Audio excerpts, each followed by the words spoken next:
love to fly up in the sky. Through the clouds I reach so high, climbing up to touch the light. Adventure calls me day and night. The wind, it sings a melody, guiding where I long to be. I'll spread my wings and chase the sun. No limits when the dream's begun. The world below fades out of sight as I soar into the light.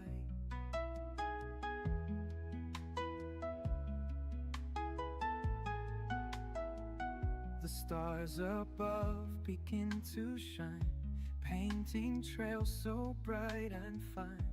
Every turn brings something new, endless skies in brilliant blue. The wind, it sings a melody, guiding where I long to be. I'll spread my wings and chase the sun. No limits when the dream's begun. The world below fades out of sight as I soar into the light.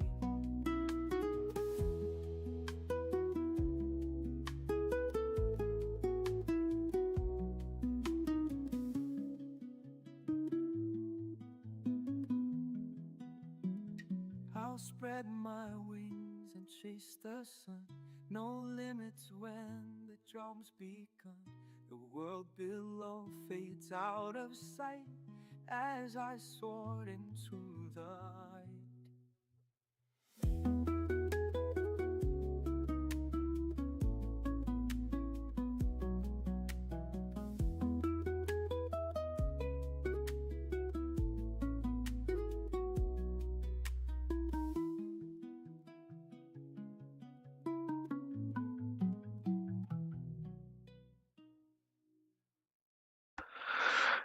Hello everyone and welcome to yet another stream. This one is very special, as you've noticed. It's my 100 subscription stream, and today we're making a very special flight out of Cape Town in South Africa on board this amazing little plane called Airbus A350-1000.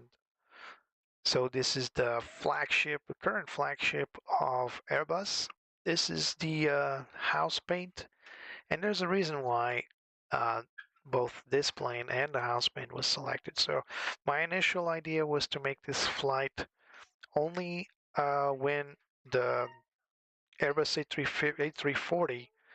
A340 would be released, but unfortunately that's taking a lot longer than I thought, and I honestly just want to take this bird as soon as possible. So I decided to make this flight as soon as possible. So I just decided, okay, so 340 is not available. Let's take the next best thing. During the flight, I'll explain why it should be the 40 and not the 30, for example. The reason why I picked the 350-1000 is because recently Airbus actually made a flight to the Arctic, to an icy runway, and so Airbus is trying to put its test beds to paces, so they're making this plane fly. And I just noted that this cargo area is not that spacey, is it? We might need to move this somewhere else because it doesn't look good. The plane is too big for this cargo area. I honestly don't know this airport, so I just picked a spot that felt like it was big enough, but as I can see now, it's probably way too big for this parking spot. And there's no way to leave because, you know, those fences are just too small for this huge plane. So I'll move it in a moment. It's easy to move, so don't worry about it. So first things first, this flight to the South Pole, to Antarctica, is very unique. Not a lot of planes can do it. The reason why iFly, the Portuguese airline, did go there was, for their own reasons. I'm not going to comment on why they did it. I'm just saying why they picked the 340 is because, as you can imagine, that kind of destination, you don't have a lot of logistics. So when you reach that spot, you want to make sure the plane comes back. One of the reasons why they took the 340 and not the 330Neo or something better, some more modern, is the fact that the 340 can have one of its engines continuously running to supply power. So you might say, but the plane has an APU, right? Yeah, it does. But imagine the APU can't function. There's no way to start the plane again. But one engine on the 340 has the capability to feed bleed air and hydraulics to start the other engines. So that's why iFly picked the 340, and that's why I wanted to take it to the Antarctic. But unfortunately, it's not available. Inibuilds is taking their sweet time, as they did with the 350. I suppose it's for the better good, right? So we are unable to take the 340 today, but we will take the 350-1000. As I told you before, Airbus was performing some low temperature tests on icy runways with the 350-1000, the test bed. So that's what we're going to do today. Instead of going to the Arctic, we'll go to the Antarctic. And we're taking advantage, of course, of the very recently released Inibuilds A398, the Wolf's Fang Airport, and that's what we're going to do today. We're going to fly to the Wolf's Fang. Now, I have a problem here because the Wolf's Fang is not really a frequent destination. We're going to have some issues with ATC. So ATC currently is not, it's not available. I can't load, um, I can't really load the flight data to beyond ATC. It's just not recognizing AT98. So we are going to make this flight pretty much without ATC because the flight is just not loading. So I created a flight on Simbrief, but it's just not loading on beyond ATC. So we'll see what happens. I don't think it's going to happen, but we'll try our best. First things first, let's move this plane out of this gate because it's very, very small. But don't worry, there's a way to do it. We just need to get some power to our OIS, our electronic flight bag here. Here we go. Yeah, I know the engine's covers are still up. So guys, this is a very special stream, as I said before. We are going to reposition aircraft. Let's pick a better spot. So Apron Alpha with this A7. I like number 7, so that just warped me there. There we go. As easy as that. All right, that's more like it. Yeah, don't mind the CPU usage thingy. It's always happening. So yeah, as you can see, no traffic because it's fed by Beyond ATC. And currently, Beyond ATC is just not taking the AT98 airport for the Wolf's Fang. That's a Wolf's Fang cow. So here's what's going to happen. We're not going to have radios, but we are going to talk.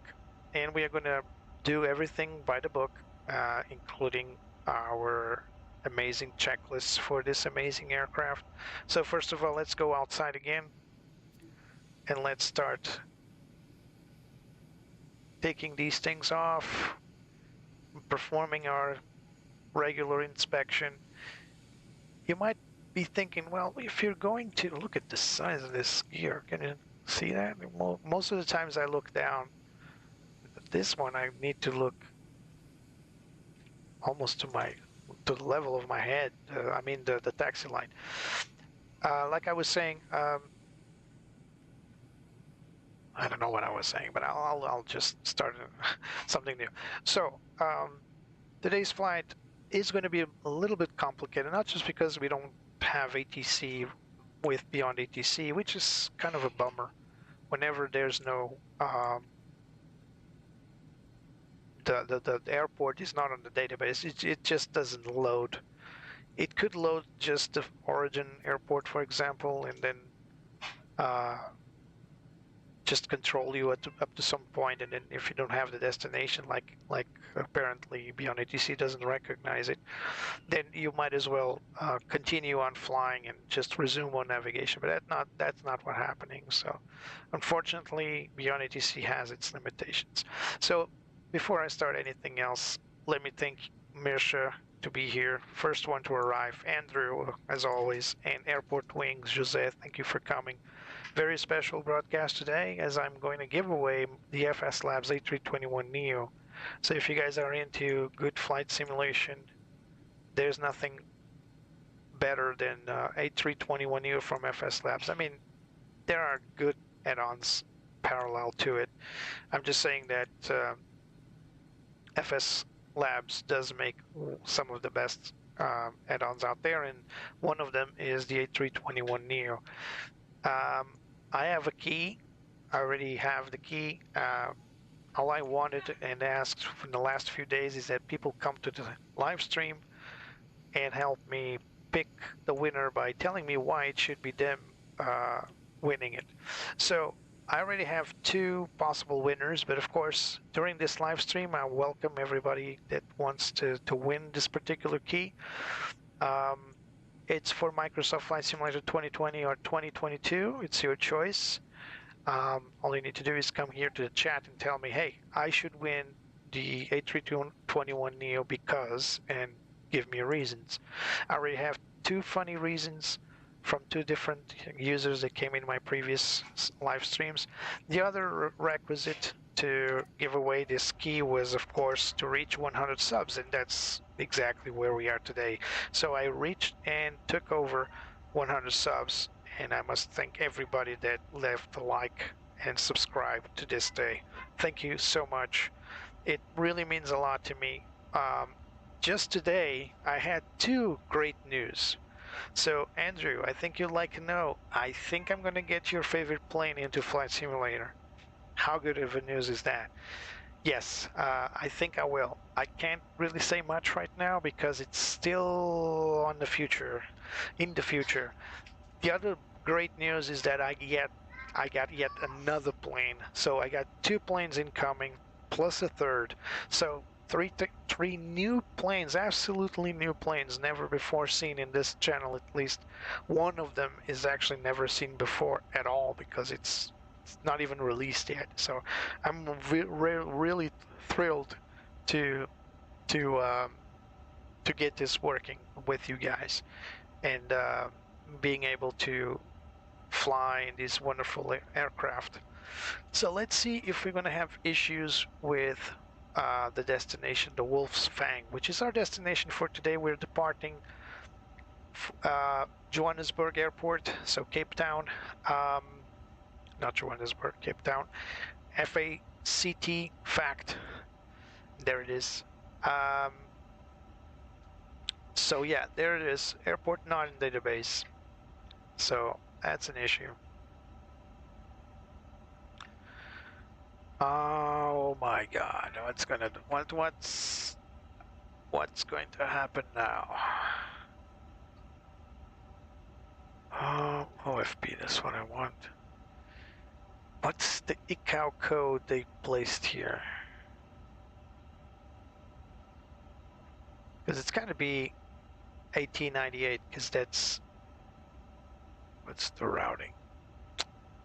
Yep, 1898. So apparently this airfield is developed by Inibuilds, and apparently they didn't update the airplane itself. So let's go here to our third party, update nav data. Let's see if that's the problem.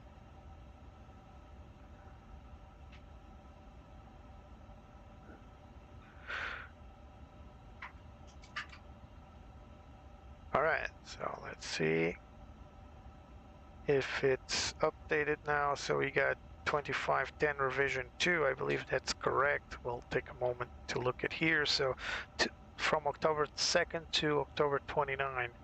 So that's cool. And let's see if now we can insert the There it is. All right. So that was just a hiccup between updating the nav data. So here's the thing. You look at here, you see alternate none. This is not a bug. This is not an issue. So there's nothing to alternate to. If there's something wrong, we'll take enough fuel to go back to Cape Town. There's no alternative. So if 1898 is closed, and it's not, I checked the weather, but if it was closed, we don't have any alternative. So we need to take enough fuel to go and return. There's no way to make things better for us. What I'm going to do is I'm going to look into my flight plan here, and I'm going to make the necessary calculations for the destination, and I'm going to add extra fuel to return. And that's how we're going to fly. So there aren't many planes out there that really should fly with full loads, so I'm not going to take a full load. But as you can see here, the maximum takeoff fuel for this airplane is 322,000 kilograms, so 322 tons. We can take a lot of fuel in, but we'll not be needing that. So we're going to come here, and we're going to see that in order to make this trip, we need 32.7 kilograms, so 32 tons, 0.7. What I'm going to do is, this is the block fuel predicted for the entire flight, and I don't know what's it taking into account, but it's certainly not double the fuel. I'm going to take 64,000, not 57, because I just want to take that extra fuel if you need to return. This is just out of precaution, and I believe the real-life pilots will have a very precise number to put here. I'm just playing it safe, and I just want to add an extra. As you can see, even in the flight plan, we can insert extra fuel, and the reason for extra fuel. So the reason is no alternate. And I think Simbrief should really play this into account. As you can see, alternate is 0 because it's not planned. Then it's got 20 tons for ETOPS. ETOPS stands for, well, it's basically the single engine operation. If something fails, you need to have at least 180 minutes flying on a single engine, and this is enough fuel to do that. But we'll take enough fuel to return as well. So we'll add to this, which is 56.8, we'll add to this those 4,000 kilograms plus, and that's, for me, enough to return, just in case something happens. Hello, Mirsha, again, thank you so much. Yeah, 100 subs, who would have said a few weeks ago, right? So yeah, so let's do that. Let's go to our load sheet. Let's import for now on Simbrief, but instead of loading just this amount of fuel, I'm going to insert the 64,000 fuel. So 64,000, and again, we're just playing it safe. As you can see, we'll fill both wings, but we'll not even go half on the center tank. So it's good enough for me, I suppose. And we're going to load with GSX, and let's see if it's going to take a long. There it is, fuel ring requested. Refueling truck is on its way. That's operated by Menzies, certainly Menzies.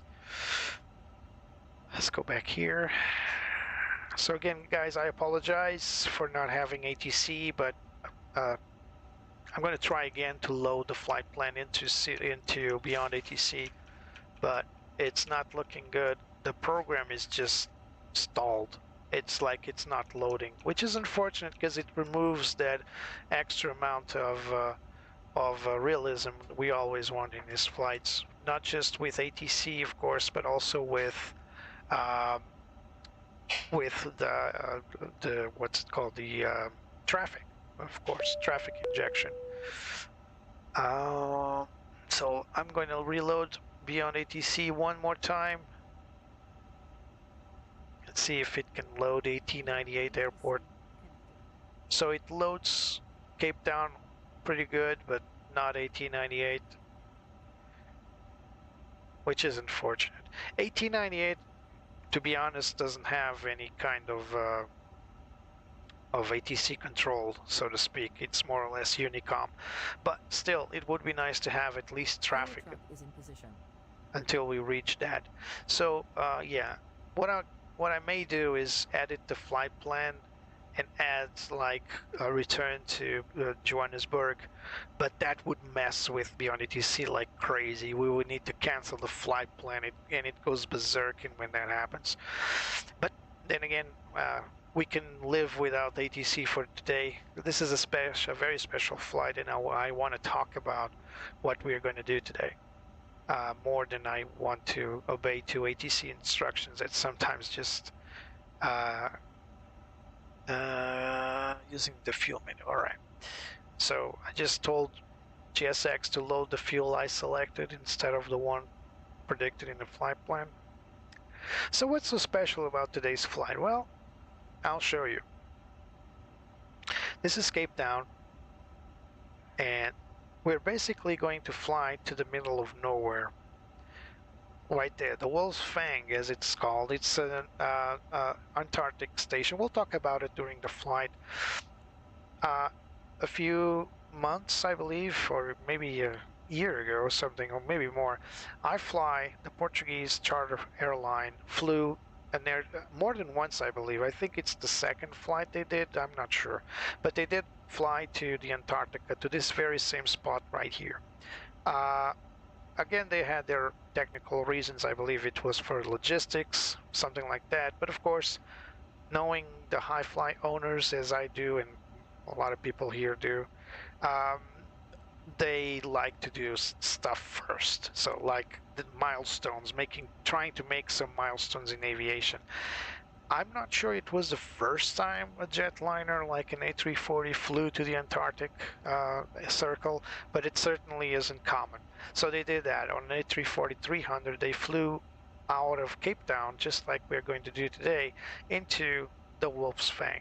And that's an ice runway, so there's some challenges to it. There's an actual video of the whole flight out of Cape Town into the Wolf's Fang in Antarctica, and it's a unique experience, and I wanted to replicate that. Inibuilds recently released the Wolf's Fang. It's a freeware scenery. There's not much to it. Don't expect like buildings or anything like that. You have some tents, you have a runway. It's challenging, and that's the reason why I decided to pick it as a today celebration flight. I wasn't expecting Beyond ATC not to have the 1898 airport, but then again, it's a huge, far-fetched thing to fly to Antarctica in a jetliner. So I don't blame him. It's perfectly all right. I understand, but it's a bummer because we always want to see the most realistic flight possible with all the ATC. So we are going to do our own thing today. No traffic, which is somehow of a blessing because we'll depart quite fast out of this. First things first, let's look into the weather. We do have weather. So let's see if we can get our surveillance, our ATC com to work on our digital ATIS or DATIS. Let's see. Certainly may not get 1898 weather, but let's see if it get, yeah, there it is. So Cape Town, we are having, so let's check the time, 1800 Zulu. All right. We changed the time of the day, of course. It's going to be a day flight. So we got wind 140 at 18. This is KVAR conditions. Few clouds at 4,000 feet. And temperature 14, QNH 1024. And there's no significant change to that. So let's input that data right now on our glare shield here. First, let's input data for. So we got no ATIS itself because no Beyond ATC. I'm going to get the weather for 1898, but I can assure you right now it's perfectly fine. There's nothing, no significant weather out there for now. So guys, I need to know, for those that want the FS Labs A321Neo, now's the time to tell me why it should be you winning it. Just come into the chat. The plane works in both MFS 2024 and MFS 2020, so whatever you choose, it's good to go. So just tell me what's your reasoning for being you to winning this A321Neo from FS Labs. I'm going to pick a random squawk code here. So in honor for our 100 subs, so let's pick 4100. All right. Still no 1890. I'll get the METAR somewhere else. In fact, we can do it right now. Let's see if we can. See if we can get it through our EFB. It's supposed to have weather there. So populate, search. So there's a lot of NOTAMs for. Oop, no METAR available. Oh, it's gonna be a. I bet this is real life METAR, but we do get in-flight METAR using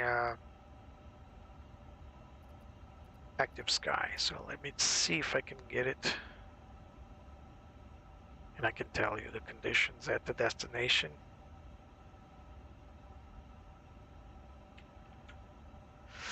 All right, so wind at destination is 181 at 14. Visibility is KVOC, more than 10 stated miles. Clear, clouds are clear, no clouds detected, so precipitation none reported, and QNH is 9 or 9 or 6, so very low QNH. So yeah, visibility interpolation based on station is 250 nautical miles, so absolutely no weather down there. And that is very accurate, because you know the Antarctic. When there's weather, there's weather. When there's no weather, it's perfectly clear, like blue skies. It's beautiful. All right, so let's set up our aircraft for departure. We are not going to get a clearance for departure. Yeah, this GPU thing mostly happens with this plane. It's very FPS heavy sometimes. And this airport is quite heavy, as I've noticed, because there's a lot of things going on in the background. We'll take a look at that in a moment. So our load sheet is concluded in terms of fueling. Let's see, where's the passengers? Oh, it's still fueling? I think it just finished. Yeah, it's going away. So next thing, we'll be loading the passengers. And look at this, man. This plane is so beautiful. It's one of the amazing things about this plane is that it just beats every aircraft design that I remember for an airliner. The tail is elegant, the nose is beautiful, the wings are so, it's a piece of art really. And Airbus took their sweet time to developing this to the most of their capabilities. The wings are so complex that Airbus, I believe, themselves build the wings, contrary to many other aircraft where every part of the plane is developed elsewhere, including the wings. Airbus decided themselves to build the wings for the 350, so that's why it takes a little longer to receive an Airbus 350 and when you order it. So let's wait for the passenger loading.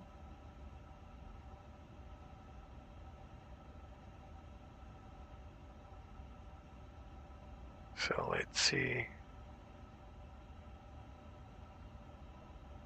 Boarding requested. We're just going to simulate passengers for the sake of having weight on the aircraft, but of course these types of missions don't take a full load of passengers.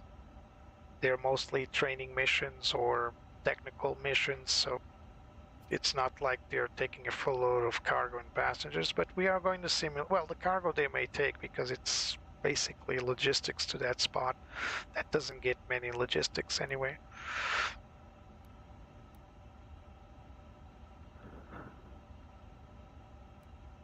All right. right. So we're just prepping the plane right now in order to make it ready to depart. Of course, we're going to need anti-ice once we get in lower latitudes, but currently not required. Let's prep this part here. Passengers boarding starting. So the passengers are boarding. Let's go through the cockpit preparation checklist. Gear pins and covers have been removed. We're going to confirm in another panel in a moment. Fuel quantity, we got, whoa, it didn't load the quantity I wanted.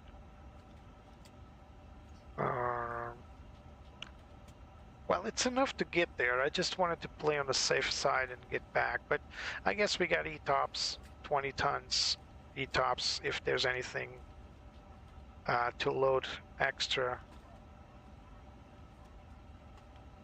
How many passengers, you ask? Well, it's going to load 362. A lot of passengers. It's the crowd. People want to go to Antarctica. Better reference, we got 1024 and cross-checked. Cockpit preparation checklist complete. Oops, it's CL complete. There we go. So now let's go for the flight plan itself. So again, no ATC, but we are going to get our own flight plan. In fact, we're going to need to make some special modifications to the flight plan as we get there. So let's go to routing. We're going to take runway 19er via INSOM 1 Bravo. So let's program that. So runway 19er, there it is, via INSOM 1 Bravo. No transition, temporary insert, and there it is. Now let's go for the takeoff performance. So we're going to sync with Simbrief, sync with weather. There it is, and compute. Oops, press it twice. So V1 148, VR 150, and V2 156. We got a flex temperature of 58, flaps 1. Thrust reduction at 1149, sent to FMS. Let's go to our performance page here and confirm the speeds. 148, 150, 156 confirmed. We got our squawk already, so let's go to surveillance, default settings, confirm. You can also go on each individual option and turn it on, but it's pointless right now. It will be set on auto, and then once every system is available, we're gonna have it's gonna load automatically.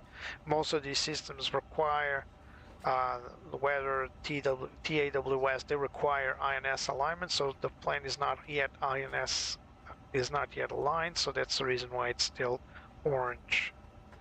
We will come back here to confirm everything's loaded. So currently we are still loading the passengers. I'm going to override this and again press 64,000 kilograms because I just want to take that extra amount of fuel. So instant, come on. I don't think it's allowing me to do anything, to be honest. Set fuel. I tried this in the past, it's just not accepting what I input here. So I don't know why they allow us to edit this. Probably shouldn't press the load with GSX, probably. So that's probably why. Anyway, we can live with not without that extra amount of fuel. So right now, I'm going to edit my flight plan because, like I said before, this is a very specific airfield, and I just want to add at 8098. I just want to add, what's the runway again? So it's going to be runway 35. Yeah, there's nothing, no procedure to approach, only the normal procedure 335 Tango. No VIA, no star. That's it. But then we are going to add some extra flight plan waypoints, and that's going to be according to the developer Inibuilds. They give you these numbers to insert. So we need to insert the IAF, so the initial approach phase, then the FAF, the final approach phase, and these are always important. Since this is a Tango approach, we're going to need to add some extra waypoints. So I'm going to try to do this as best as I can, explaining what I'm trying to do. So here we go. Let's go back down here. So you see there's a discontinuity. That's absolutely normal because there's no procedure to approach this. So we're going to insert a new waypoint, and we're going to add the data, and we're going to add 7116.6 Sierra. Hello? So 7171.66. No, 7116. That's more like it. 7116.6 south. So Sierra.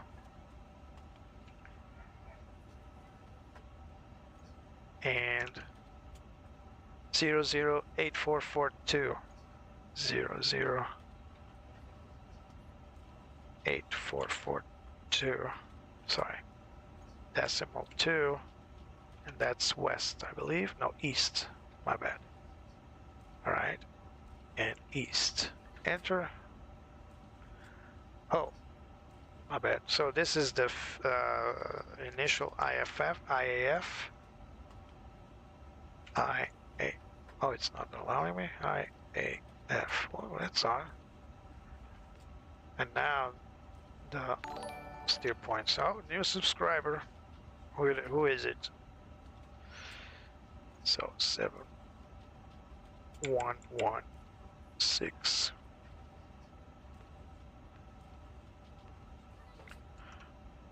I should have printed this on a sheet of paper. Sierra. So Artem, thank you for your subscription. Thank you so much. Longitude will be 00844.2.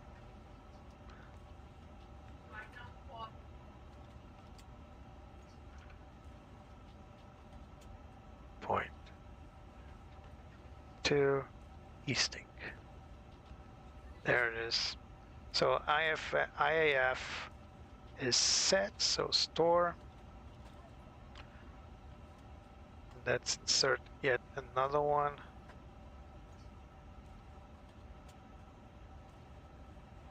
So we're going to call it FAF.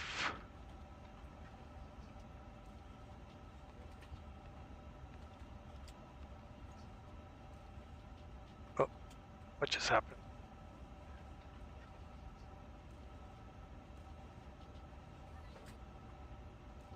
What just happened? FAF.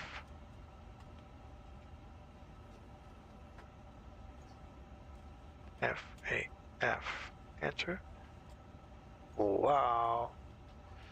What the heck is going on? Is it inserting its own FAF? We got IAF.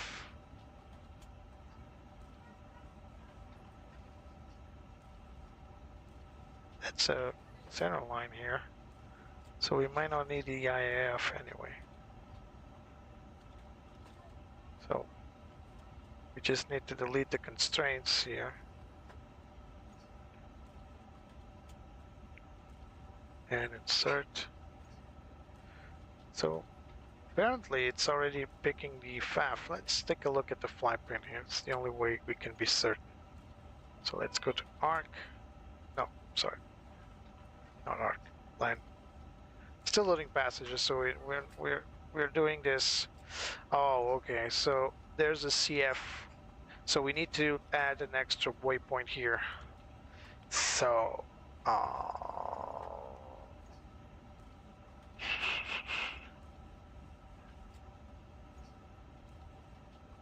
yeah, let's add some extra flight plan numbers here. So we need to add, I can do this visually. So if I add an extra steer point here, let's say CF35 Tango. Yeah, I think that might work. Let's see. Insert next waypoint. So we're going to insert. Is there any selection here? No selection. So if we say it's CF, why am I not able to write with the keyboard? CF 35 Tango. And now let's say 270. So 270. Let's say trying to create an offset here. I don't know if I'm used to do this on the 320, so let's see, may not work. So let's say 10 nautical miles. Will it work? Did it work? No, it didn't work. This plane is a little bit complicated when it comes to, so let's see, was there an offset here? No. So before this point here, I just want to create, so overfly, new destination, no, step altitude, insert next waypoint. Let's see, CF35 Tango.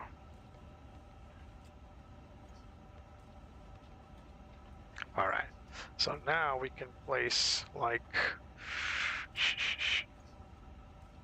yeah, let's do this. So the bearing 270.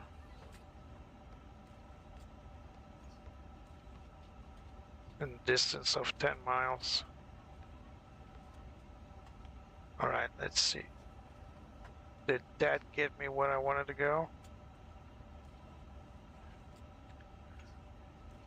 No, it did not. What the heck did it do here?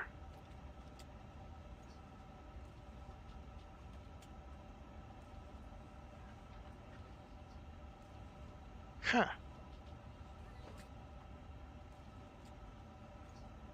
Let's delete that. It's not going to be helpful. We'll just fly it by hand. I mean, it's not mandatory that you need to add these points. I'm pretty sure the offset is doable through this, but I'm not sure why it's not allowing me to do it. Ah, there it is, offset. Oh, so we're going to intercept it 10 nautical miles away from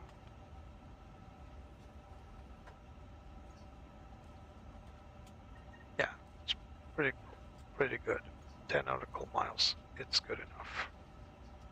So it's supposedly, I can edit.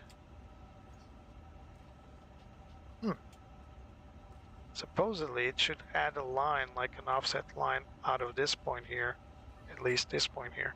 So 771 Sierra 008 Echo will get me pretty much over on the downwind for the runway. All I need to do is come down here and turn back to land. So visually it's doable. It's preferable that you add these extra steer points, but that's just for visual reference. And I'm sure the real-life pilots would do it, but you know me. I'm not a real-life pilot, so Sorry for that, but I can do it on an A320, no big deal. I can do all these inserts, but this plane is just not accepting my inserts, so not sure why. Not sure why. Maybe because these aren't fixes, these are like GPS coordinates. Guys, if you're savvy on the 350 and you feel insulted by my lack of knowledge, I apologize, but sometimes these planes just they don't cooperate.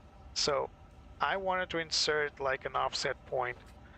I'm not going to be able to do so. So here's what I'm going to do. I'm going to create a fix. So we're going to set it for, let me go back here to flight plan. So our fix will be 1898.35 Tango. So 1898.35 Tango. So our fix will be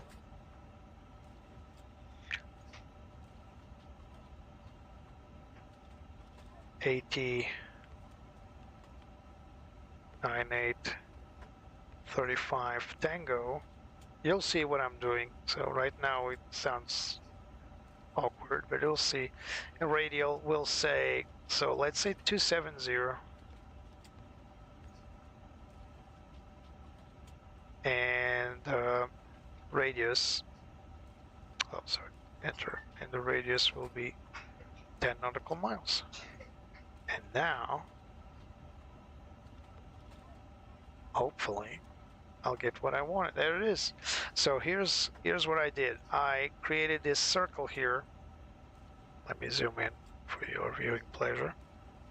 So this is the 10 nautical miles circle. This will tell me that when I reach this intersection point, that will be 270, bearing 270 from the runway at 10 nautical miles. So you see how smart it is? Instead of creating the fixed point, which I was having a lot of trouble doing so, I created like a bullseye for me to fly into, and then I can get a bearing out of this, by the way, and then this can be turned into a fixed point, and then I can just circle around manually and land. So pretty smart, I would say. Not me smart, Airbus smart. Airbus invented this. All right, passengers are in. Let's not waste any more time. They took their sweet time to load the aircraft. So we are going to ask GSX to just prepare for push and departure. And we are going to go through our performance here so we can fill in our weights and balances. So let's go fuel and load.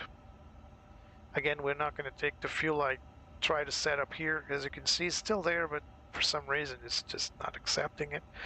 So zero fuel weight will be 192.6. We are ready for pushback. And the zero fuel weight CG is 30.29, 30.3. And the block fuel is going to be the infamous 67.4, 57.4. Bypass pin inserted. And our passengers are the infamous 354, which isn't ideal for this type of mission, but 354. Enter. So our nav accuracy has been upgraded. Everything's fine and dandy. We're going to start our APU. So in this plane, you don't have to wait for the fuel flap to open. And you don't have to wait the 3 seconds after pressing the APU master switch like you need to do on the 320 family. Locking gear.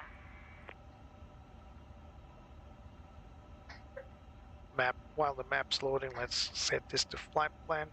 So we are going to take off from runway 19er and without ATC. For those that don't know me, I usually fly with traffic and ATC, but as I said, there is an issue with Beyond ATC not accepting our destination airport. So runway 19er is to, let's just taxi back, and let's just taxi all the way through here. Whoops. Let's just taxi all the way through this line here, and we'll taxi through it and you'll see. All right, so we're just waiting for the APU to come up, and as soon as it does, there it is, available. APU bleeding. External power off. Let's go to our ground equipment. So we'll nose to the right. Release parking brakes, please. Chocks are off. Parking brakes released. Commencing push. All engines clear. Start at will. We will, as soon as I go through the before start checklist. Parking brake was set. It's now on. Takeoff speeds have been set. Slides. We'll arm it in a second, and the beacon should be on, and it's not. My fault. And the nose wheel steering disconnect memo is on our ECAM. So checklist complete. Let's start number 1. Ooh, oh, it's the damn throttle levers on my OTAS. Sometimes they.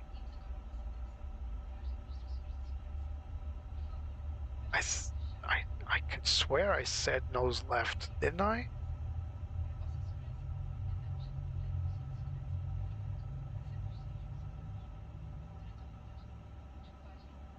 Well, wrong side.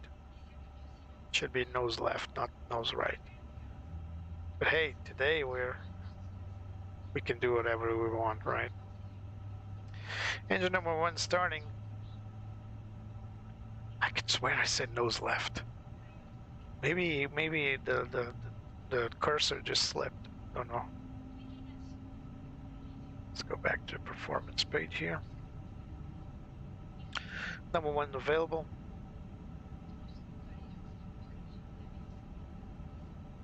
Here it is. Number 2, start.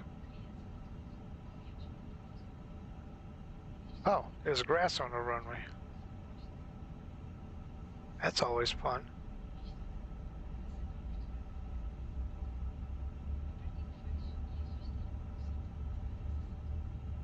I don't know. Maybe there's a grass on this runway. Please set parking brakes. Parking brake set. Waiting your confirmation for a good engine start. I'll confirm.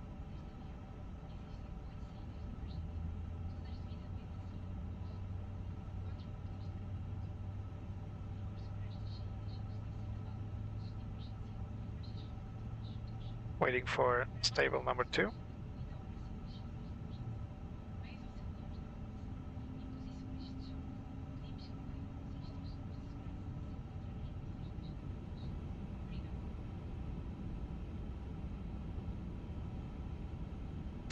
There it is, number 2 is ready, so set to norm.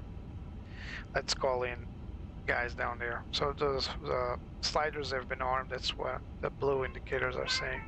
Let's just tell them we got a good engine start. Cockpit to ground. We have a good engine start. You can disconnect.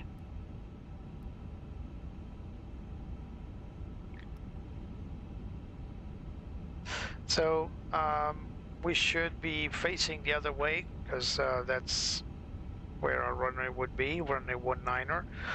We are going to make like a U-turn up ahead and then turn back and taxi to our destination. Holding point runway 19er. Just wait for the Unlocking gear. ground team to clear. So we might as well just set our altitude here. We're not going to get any clearance issues today, fortunately. So yeah, so Tow truck no disconnected. METAR found, but we already have our weather. Left is clear. Right is clear. Simbrief load sheet. Zero fuel weight 192.6. and we got a takeoff weight of 249.5. CG is 30.8 on the cross weight. All right, there's our pin. No Betsy today, fortunately. Betsy said she was too cold to go to the Antarctica, so she didn't want to come. All right, here we go, guys. Time to begin our flight.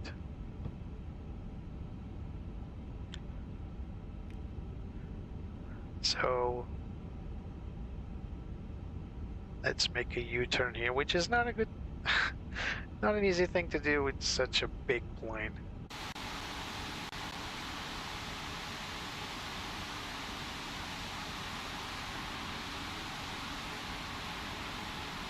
Don't do this in real life, guys.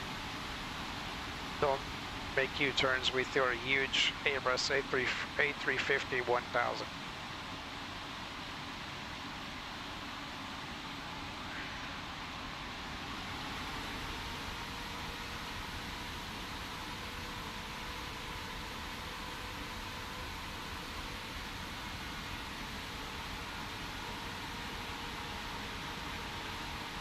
So this is Cape Town scenery from Inibuilds.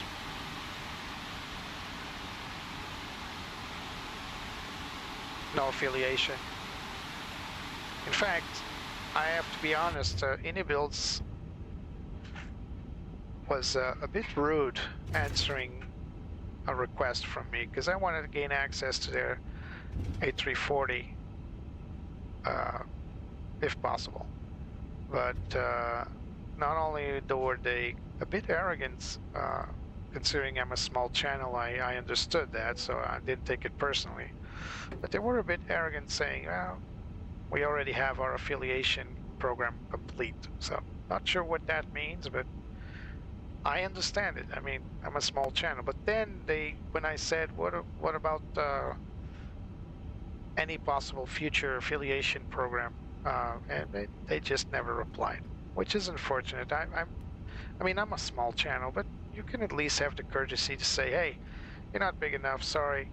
Well, we prefer other guys. Maybe guys that don't even talk about your scenery at all. That's their prerogative.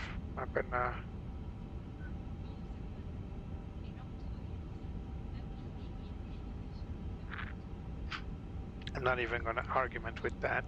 So let's go departure from inbound. That's our departure points. This is the one right there. We are going straight for runway 19er, which is this one right here on the left side, right side, on the top, if you want, looking at this perspective. So let's carry on with our checklist. Now let's go for the after start checklist. We got anti-ice not required for now. Flight control, let's check them out. So full deflection left, neutral. Full deflection right, neutral. Full pitch up, neutral. Full pitch down, neutral. Full rudder left, sorry about that, neutral. Full rudder right, and neutral. Flight controls have been checked. We got our ground clearance already because we're already taxiing. I think the order at which these things are set is a bit off. Yet another checklist, it's the taxi checklist, which is just 2 items. Flap setting 1 and radar. We're going to turn on our predictive weather. It's already on. Let's set it on the left side. That's it. So let's now turn on our weather system here. Should be no issue today.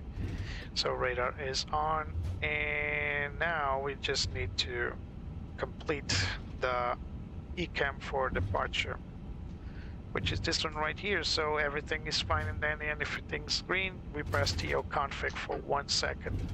It tests the takeoff config. Everything is set. Basically, the takeoff config will look into the flaps, auto brake, speed brake if it's out, and the takeoff trim, which is this THS signal here. So this is the predicted one, or the expected 3.8, and this is the actual 3.8. So cross-checked. So we're pretty much, taxi checklist complete. We're pretty much ready. You just need to make the lineup checklist. 3 items. Still taxiing for runway 19, or not long now. I think these banging sounds are just too loud for the A350, in my humble opinion. So guys, again, which one of you guys want to win the FS Labs A321Neo? I got a key for this fine product, A321Neo from FLIGHTSIM Labs, one of the best developers out there for Microsoft Flight Simulator. The key will work for either MFS 2020, MFS 2024, or both. Because you can, it's on one key for both. So if you imagine you got 2020 today, you can install for 2020. If tomorrow you want to buy the FS 2024, you can install it as well. And there's something wrong with the scenery.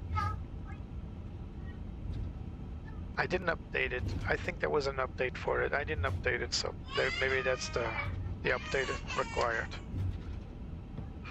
All right, this is a big plane, so we need to slow down, wait for the plane to reach a certain point, because remember, there's a lot of plane behind us. You can't just turn on the line.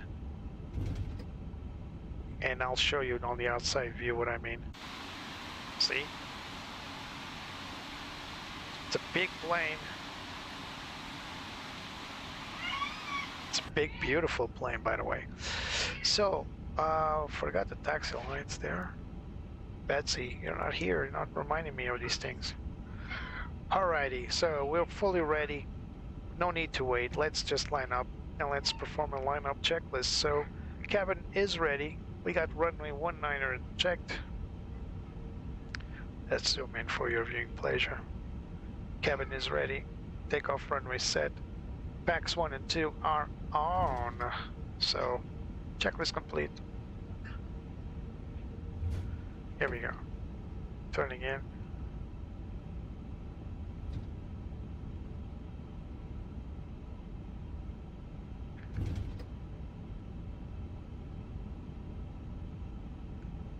Are we ready? Are we all ready? I hope we are. Here we go, guys. All the way to Antarctica, non-stop. 50%.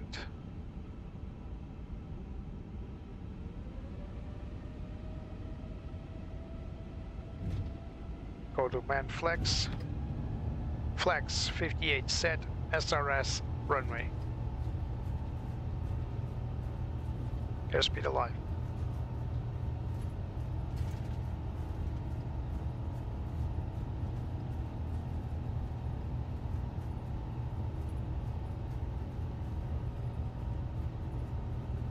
$100.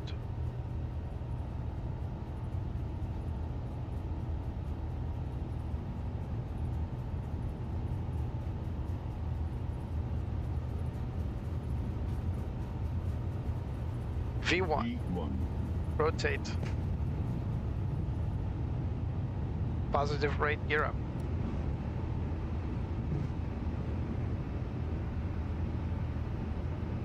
Right hand turn.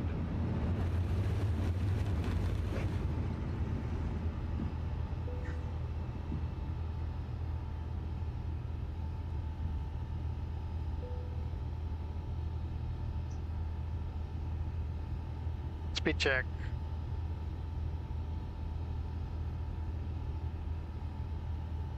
Not yet. Let's give it a moment here.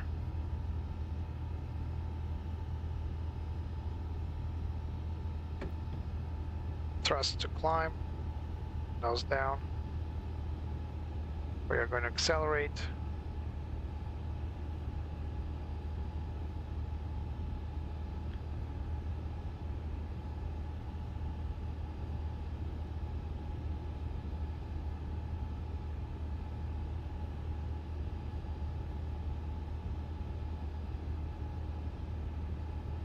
Speed check, flaps up.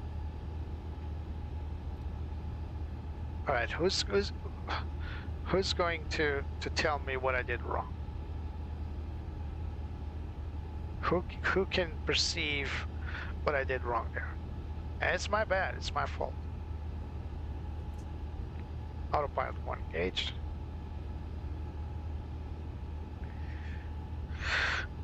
Yeah, I took off to the wrong side. So yeah, that's what you get when you're not using ATC. So one of the perks of having ATC is always knowing where to take off, right? Still, we would need to follow this SID anyway. So might as well just take it like a champ, right? But yeah, I took off to the wrong side. Hey, we still got a long flight to go. Don't start to judge me. Things will go all right. They always go wrong. So for today, things have already gone wrong because I don't have ATC. By the way, this is Cape Town, South Africa. Not a destination I fly that often, but today is a special day.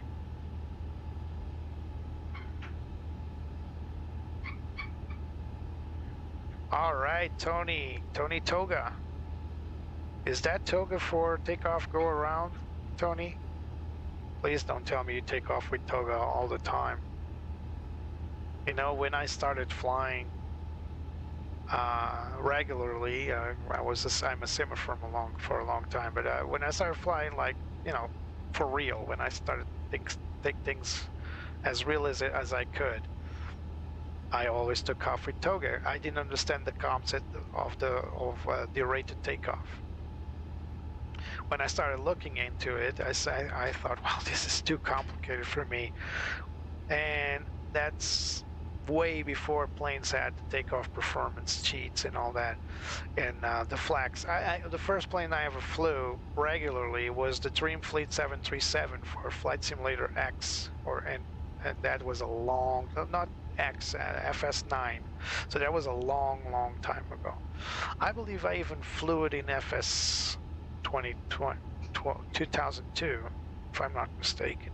It's a very old plane, and it had already had the rated takeoff on a Boeing 737. It's called the D-rated takeoff, and we had no. Let's just clear the plane here. Flaps up, and no way. Oh, we didn't even turn on the takeoff lights, and that's way before planes had their own performance calculators. And yeah, it was I always took off in Toga. So yeah, full speed ahead. I mean, it was good. The plane handled like a champ, no big deal, but it wasn't supposed to be done like that. All right, we got our transition altitude set standard and standard, and let's get to our flight plan altitude, which is flight level 400. Let's go. Again, guys, I usually fly with ATC, using Beyond ATC. You guys can see all my other videos. You'll know what I'm talking about. Beyond ATC injects also traffic. I don't have any traffic today, or ATC, because Beyond ATC just didn't accept the Wolf's Fang, our destination. And that's the big issue with Beyond ATC, is that if there's an airport that's not in the database, departure or destination, it will just not accept it, the flight plan, and it will get stuck. And it's currently stuck. It's still, if I go there, yeah, it's still stuck. So I'm even going to stop it, because there's no point in keeping it going. So yeah, so that's the perks of depending on the oh, this should have been on. Now it's 10,000 feet, so it should go off. So I'm going to time accelerate. It's going to take a huge while to get to our destination. So I'm going to time accelerate. This will reduce our flight time quite a bit. We're expecting the flight time to be about, so it's currently, so our ETA should be 1503. So currently it's system time, it's 9:45. So if we were to make this flight in real time, it would be, this is, by the way, system time. So it would take us a lot, like 5 hours or so, maybe more. But we want to time accelerate. Let's make this fun for everybody, including me, because I get bored pretty quick. So let's go to options, simulation, up to 4 times, auto, and let it bang. So we're now going to fly up to Mach 4, even better than the Concorde. So no checklists to be accomplished on the Airbus after this. I am going to run some new SOPs, standard operating procedure, in the future. Whoa, what just happened here? Oh, it's just turning. When it's 4 times speed, it kind of scares me when it makes these rapid turns. So like I was saying, I'm going to start following some new SOPs. I got some new checklists, and they're mainly for the Airbus A320, but I'm going to use them for A321, A319 as well, because I mean, the Airbus is pretty similar when it comes to their family of planes. So here's our flight plan. So we're going to follow this red line all the way. So don't get full. This is currently going to the west, because that's the departure. That's why I was saying it meant little to depart on the wrong runway, because this is the only departure there is out of Cape Town, as far as I can see, towards the south. There's not many planes going south anyway. So yeah, 100 subs, quite a milestone for me. It's like that barrier. It's like when, I don't know, when you buy a new car and you want to take it for a ride, you always say, well, I'm going to take it up to, I don't know, 1,000 kilometers as a brand new car. And you just want to reach that, and then whatever comes, comes. It's not like you're worried about adding kilometers to your car, right? So it's the same thing. I just wanted to reach the 100 subs, you know, for the pleasure of accomplishing that. I'm not a numbers guy, so I mean, I would like everybody to enjoy my streams, and honestly, I'm okay with 100 subs. More the better, but you know, I'm not monetizing my videos yet, and I'm not sure I'm even going to be able to, because YouTube is so restrictive when it comes to that. So I will try my best to reach what YouTube thinks is the minimum, which is 500 subs. If it took me like more than 2 months to reach 100 subs, you can imagine how much time it would take me to reach 500. But hey, we're in it for the journey, right? So yeah, milestone 100 subs. When I started this channel, and let me tell you, this channel is a lot older than you think. But I started it, and then I just never touched it for a good while, years actually. One day I was just doing my cruise flights, as I usually do, and I started recording them. And I said, well, this is fun, but I don't like to fly alone. It's one of the things I got since I was a kid. I flew sometimes alone when I was a teenager, and I hated it. I don't like to, you know, do this thing alone. And when I started flying on simulators, it was the same thing. I didn't like to fly alone. That's why I joined, back in the day, VATSIM, and I used to fly VATSIM, I would say, almost every day. And I did some very long flights, and I loved the interaction. I liked the flying, but you know, once you reach the cruise level, there's not really much you can do, right? But I love the interaction. The fact that I could speak with people from all over the world. I met a lot of people. Sometimes on one single flight, I would get to meet like 5 or 6 different people, mostly pilots, but sometimes ATC. We had this chat window where we would talk, and once I get to know these people, it was a pleasure. You know, it was like, oh, I'm not alone. These people are really flying with me. And skip a few years, and I started flying on these more modern flight simulators, and I felt quite lonely because number one, I could no longer fly in VATSIM anymore, and I started. Well, I could, but I didn't feel like going through the the procedures and all that, installing the software.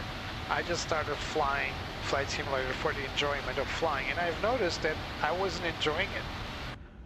And at first I didn't understand why. Whoa, 110 nose wind. As soon as we start turning south, this is going to be crosswind, so you're going to see the plane crabbing like crazy. So like I was saying, when I started flying in Microsoft Flight Simulator more recently, I started flying solo, and I started flying without any online gizmos like VATSIM or eval. And again, I felt lonely. So I had a choice. Either I continue to fly solo, or I try to do something to have company. First attempt was going back to VATSIM, and I was right. I couldn't fly in VATSIM anymore.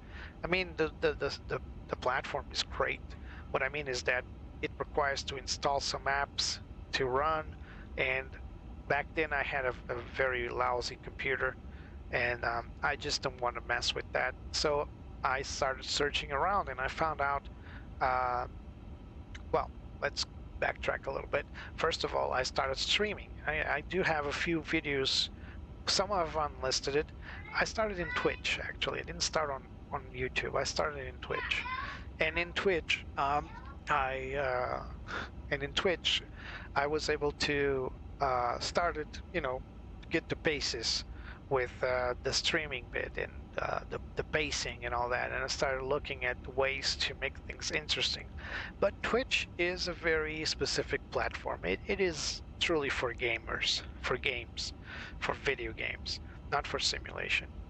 Although there's some simulators out there on Twitch.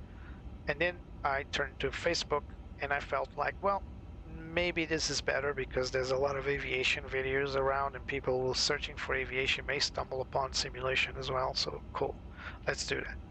And then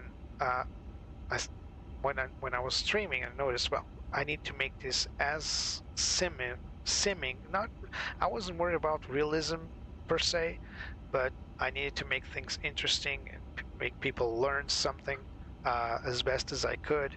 And so what I did was I started looking into alternatives to VATSIM, and I found two major platforms for virtual ATC. One was Beyond ATC, and the other one was Saint Engines. I don't like the Saint Engines model. No disrespect. They never replied when I tried to apply to their partnership program, so they probably don't care. But I did like Beyond ATC. I loved the way they just made one price for everybody and an extra price for their support. And I say, okay, let's do it. Let's go Beyond ATC AI. It works pretty good when it works. So today's not working, for example, but when it works, it works pretty well. So let's do it. And I started flying more regularly. I had a few friends telling me, yeah, you should continue. You should make more videos, and you should revamp your channel, make it look appealing. One of them is right here is Jose, Mersha as well. Both great friends that gave me a boost. Andrew as well. And yeah, it worked out. I mean, it's not like I want to be millionaire out of this. I just want to fly for fun, enjoy myself doing so, and if people can learn something out of this, even when, as I usually say, I make mistakes, it's better for me to make those mistakes and explain how you go around them than obviously just try to be perfect, because I'm not. I'm not a pilot. I'm not that experienced in some of this software, so I wasn't aware that, for example, 1898, our destination wasn't available in beyond ATC, so there was no way for me to predict that. So yeah, looking at my flight, I'm now a little bit worried. It might take us a bit longer than I thought, but we'll see.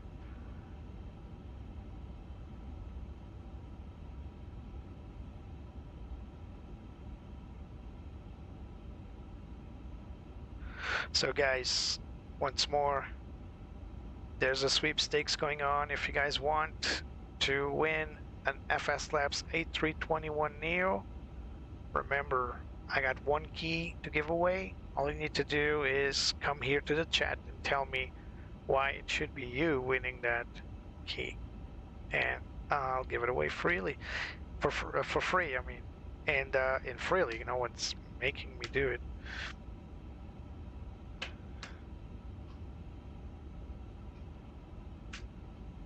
Also, if you want to help the channel, there's a QR code for my Buy Me a Coffee link. There's also a link in the description of this video, and I'll pin as soon as Nightbot posted it, because Nightbot is not posting it.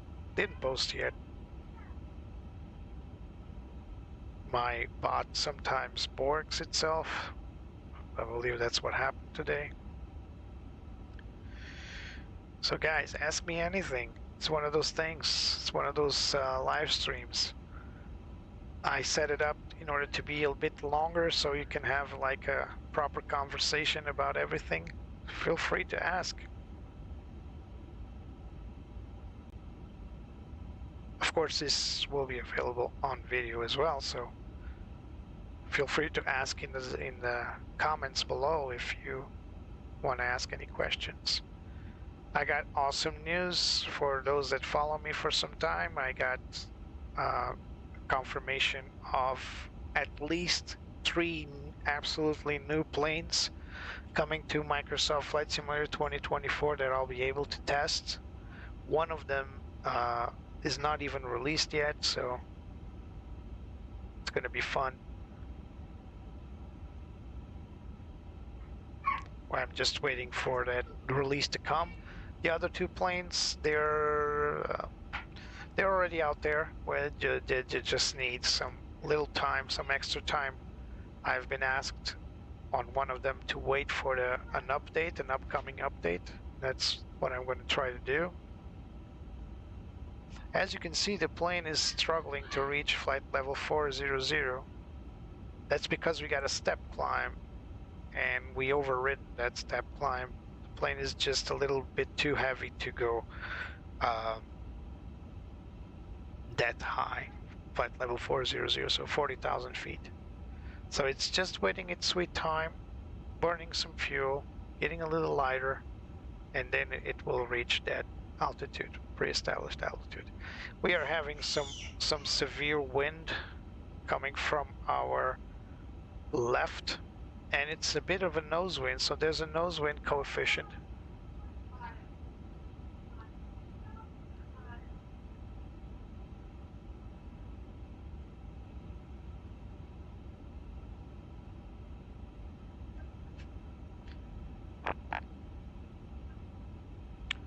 So we are reaching our cruise altitude in a moment. It's taking a bit longer.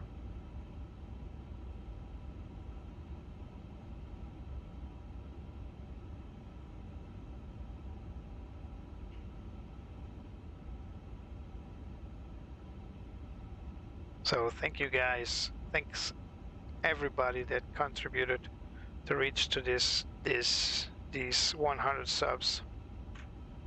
I guess the interesting part will be once we reach closer to Antarctica. So I'm going 4 times simulation speed, and we've not even reached 1/3 of the way, so it's going to take a little longer. It's not your regular flight. You guys have seen my previous flights. It's always been like fairly close destinations, I usually just skip ahead. I was almost selecting the A321Neo because it has that jump ahead feature. So it would be a lot better for this type of flight. But I think it makes more sense to be a wide body to make this flight. So let's talk about this flight a little bit. I'm going to tell you what I know about that flight. I'm pulling my browser here because I don't want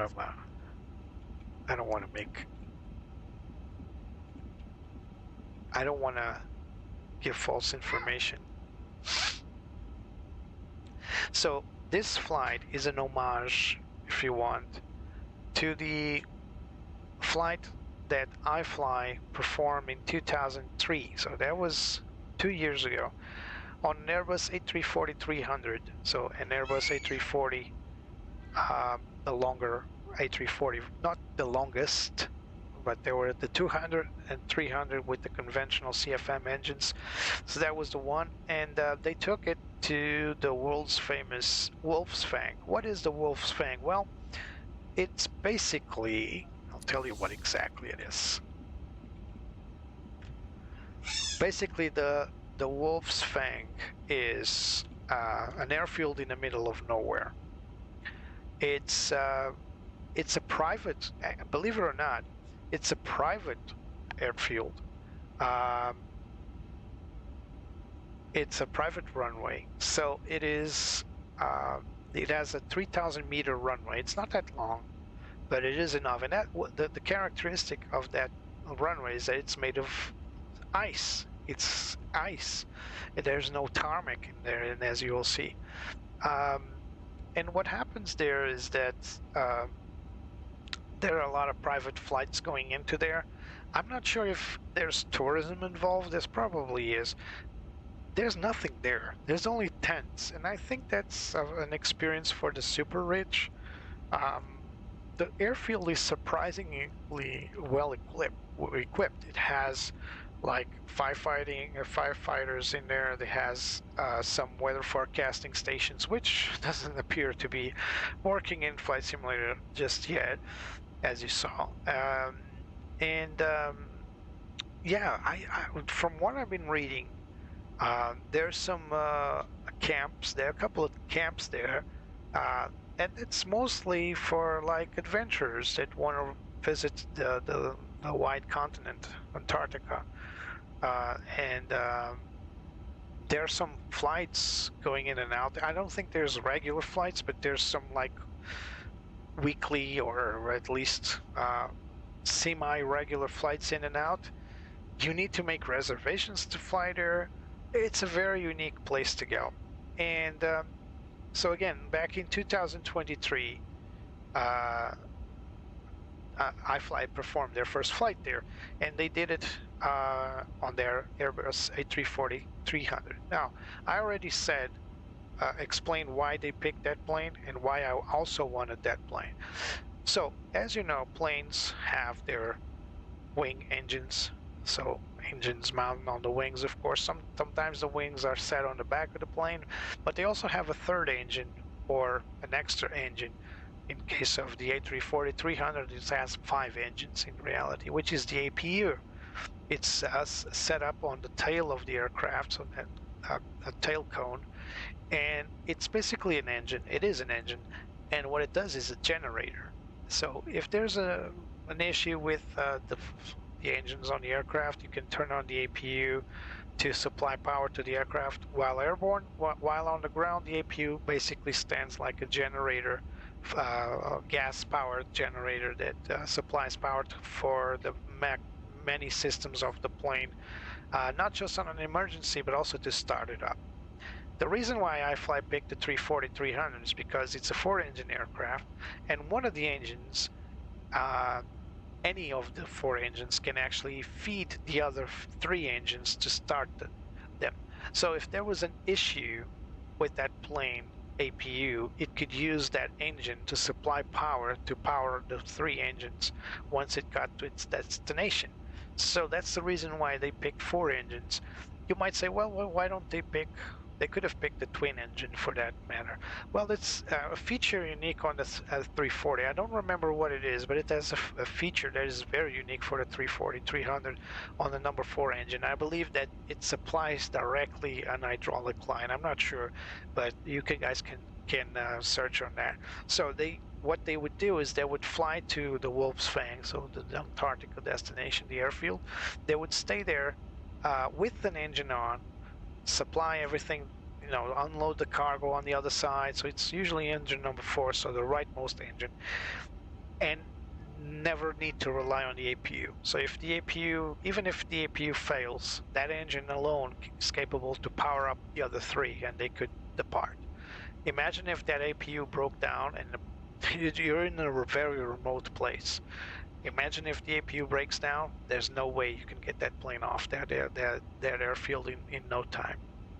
So this is why they picked the A340. Of course, the plane is a bit old, and then there's some limitations in what you can do. I believe iFly returned to Antarctica a second time because I think their latest flight, it was much sooner than 2023, closer to us, I mean. I believe it was last year.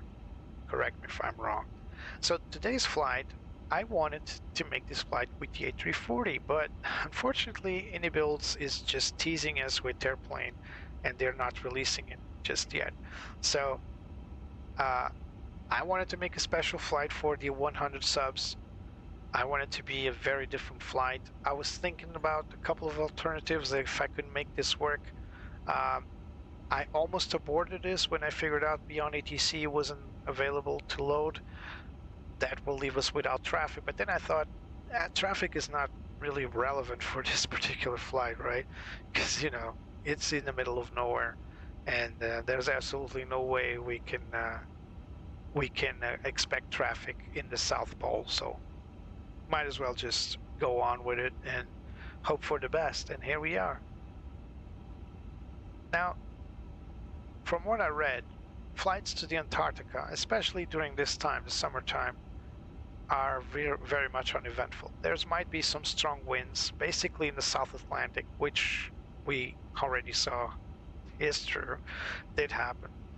But most of the times, the dry climate in Antarctica means that there will be no clouds, so we're not expecting any clouds. There's a visibility of 250 kilometers according to Active Sky, which feeds their weather information out of various different sources, including American NOAA.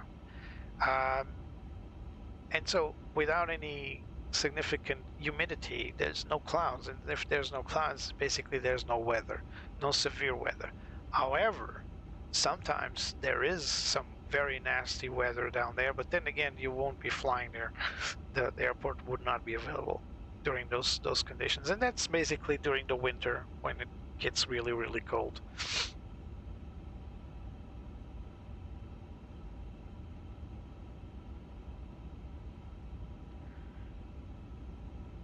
So guys, I need to hear it from you. Again, I already have an idea of who can win this FS Labs, but I'm giving you a final opportunity. If you guys want to win the FS Labs A321Neo, just come here to this chat and tell me why it should be you winning it, and I'll certainly consider your arguments.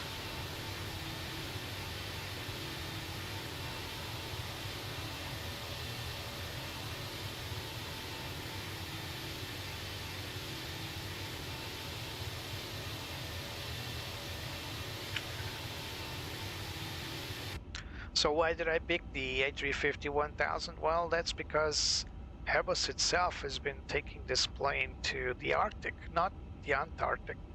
I'm not sure if they took it south, but they certainly went to the North Pole and or close to the Arctic Circle, and they landed on a few ice runways themselves. So not sure exactly why they did it, but I would say since they took their flight lab, their A350-1000 flight lab, they were probably conducting some experiments and some tests. And so, even though we're not flying to the Arctic Circle, we are flying to the Antarctic. I thought it would be a nice touch to have the 350-1000 for this particular destination.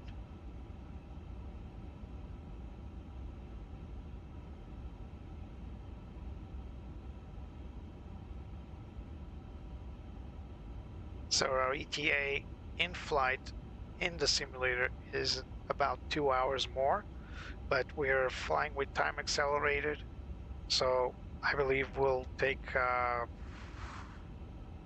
about less than an hour, so about 40 minutes to reach our destination in real time.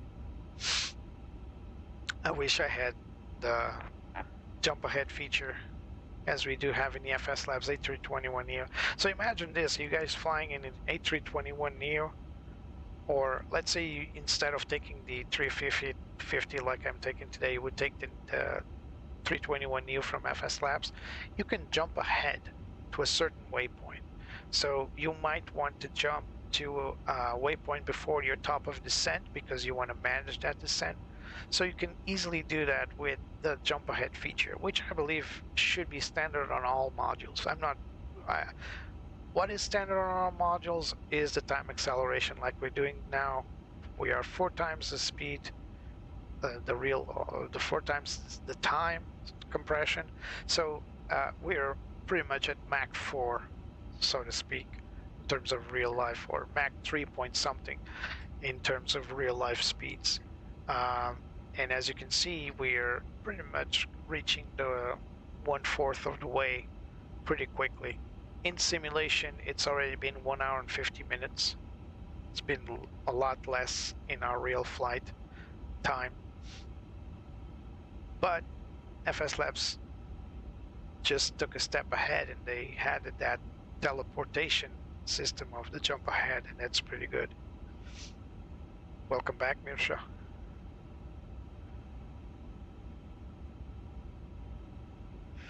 So let's take the classic walk around the cabin.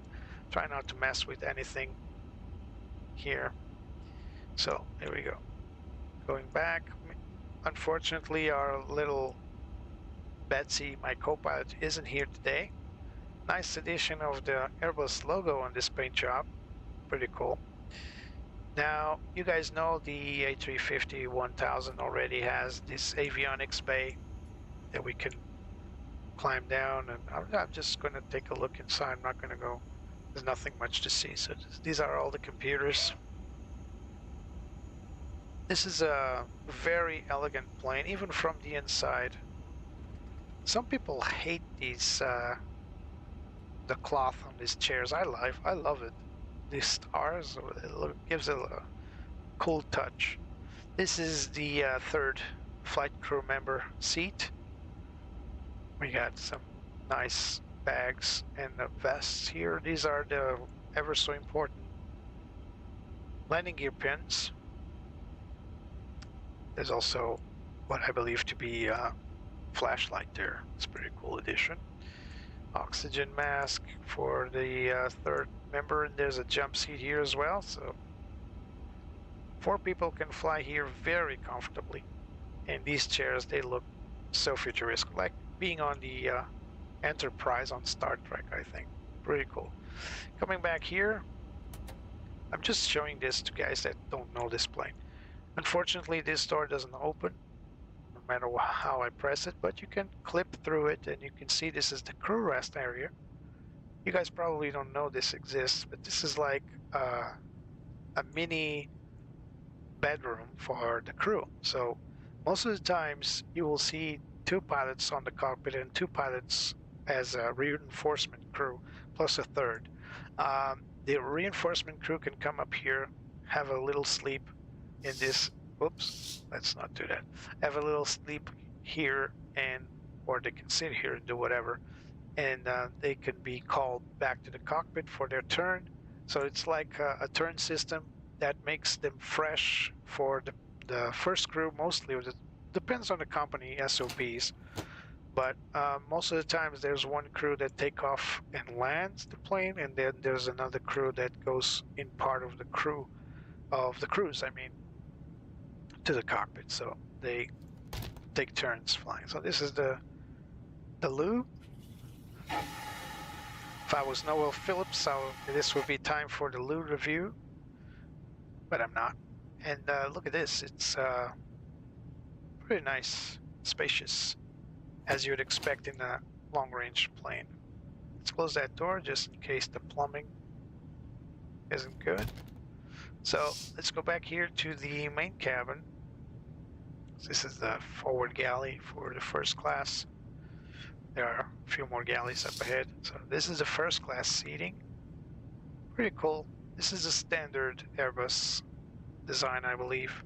Screens are off. Inibuilds built different cabins for different airlines. So all these people are going to Antarctica. What are you playing, kid? That's the Switch. I think that's Zelda, isn't it? But it's a weird Zelda. Oh, it's Mario Kart, isn't it? I think it's Mario Kart. So, on the way back, guy drinking something. This crew is not part of the plane, by the way. It's an add-on called GSX that allows you to have like passengers coming in, taking their seats. Recently, I made a flight where the passengers weren't showing up. So here we go. Back to the second section. So this is the mid galley. There's also an entrance here. This is the mid galley. And this is the business class. Some fancy seats.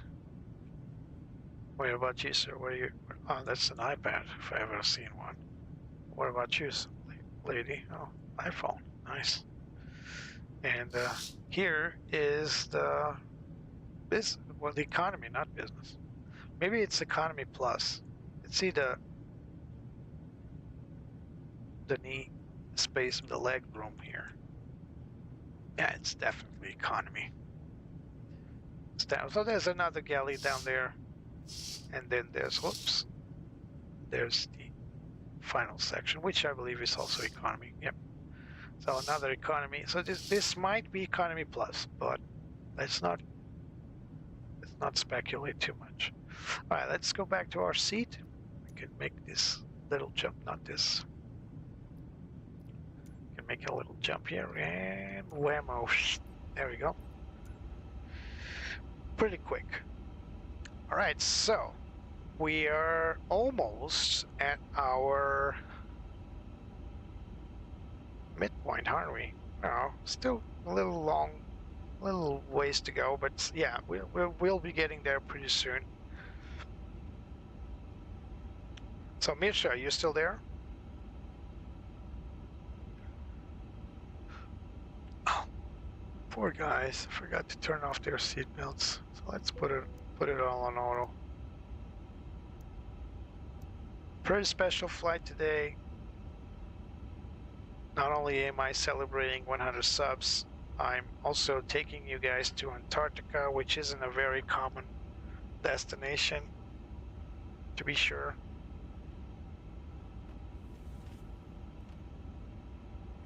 Oh, there's the moon right there. It's funny because when I was coming home, I looked outside and the moon does look like this crescent. So Microsoft Flight Simulator has come a long way. This is Microsoft Flight Simulator 2024, and this is Service Update 3. So I'm not updated to Service Update 4 because it's a beta. And anybody that doesn't know me, I don't fly betas when I live stream because they tend to give you too many problems. So I prefer to fly the stable version, and that's about it. Mirsha, don't you fly Flight Simulator, or not yet? You can apply to win the FS Labs A321Neo just like anybody else.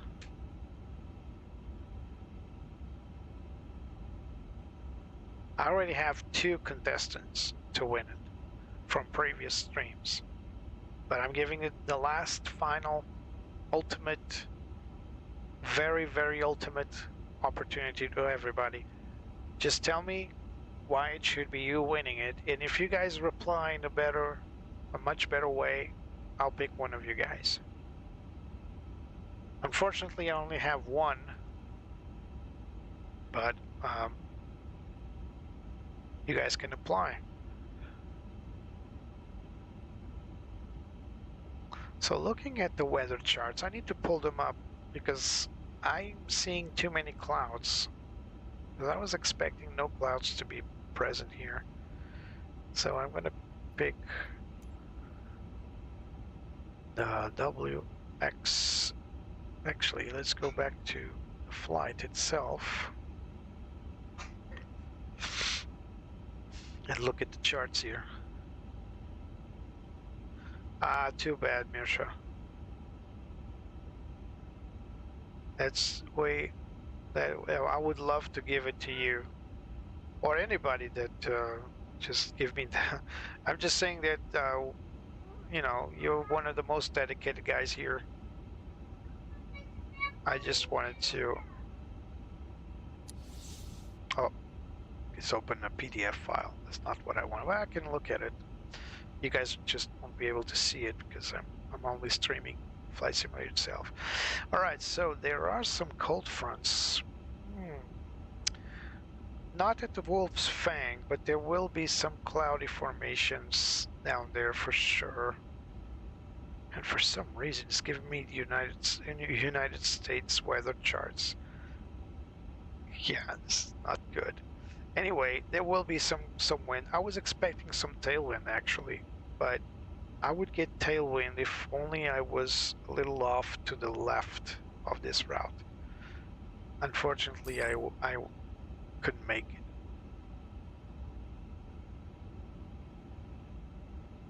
So I'm going to read you real quick the statement from the first ever trip from iFly to the Wolf's Fang in Antarctica.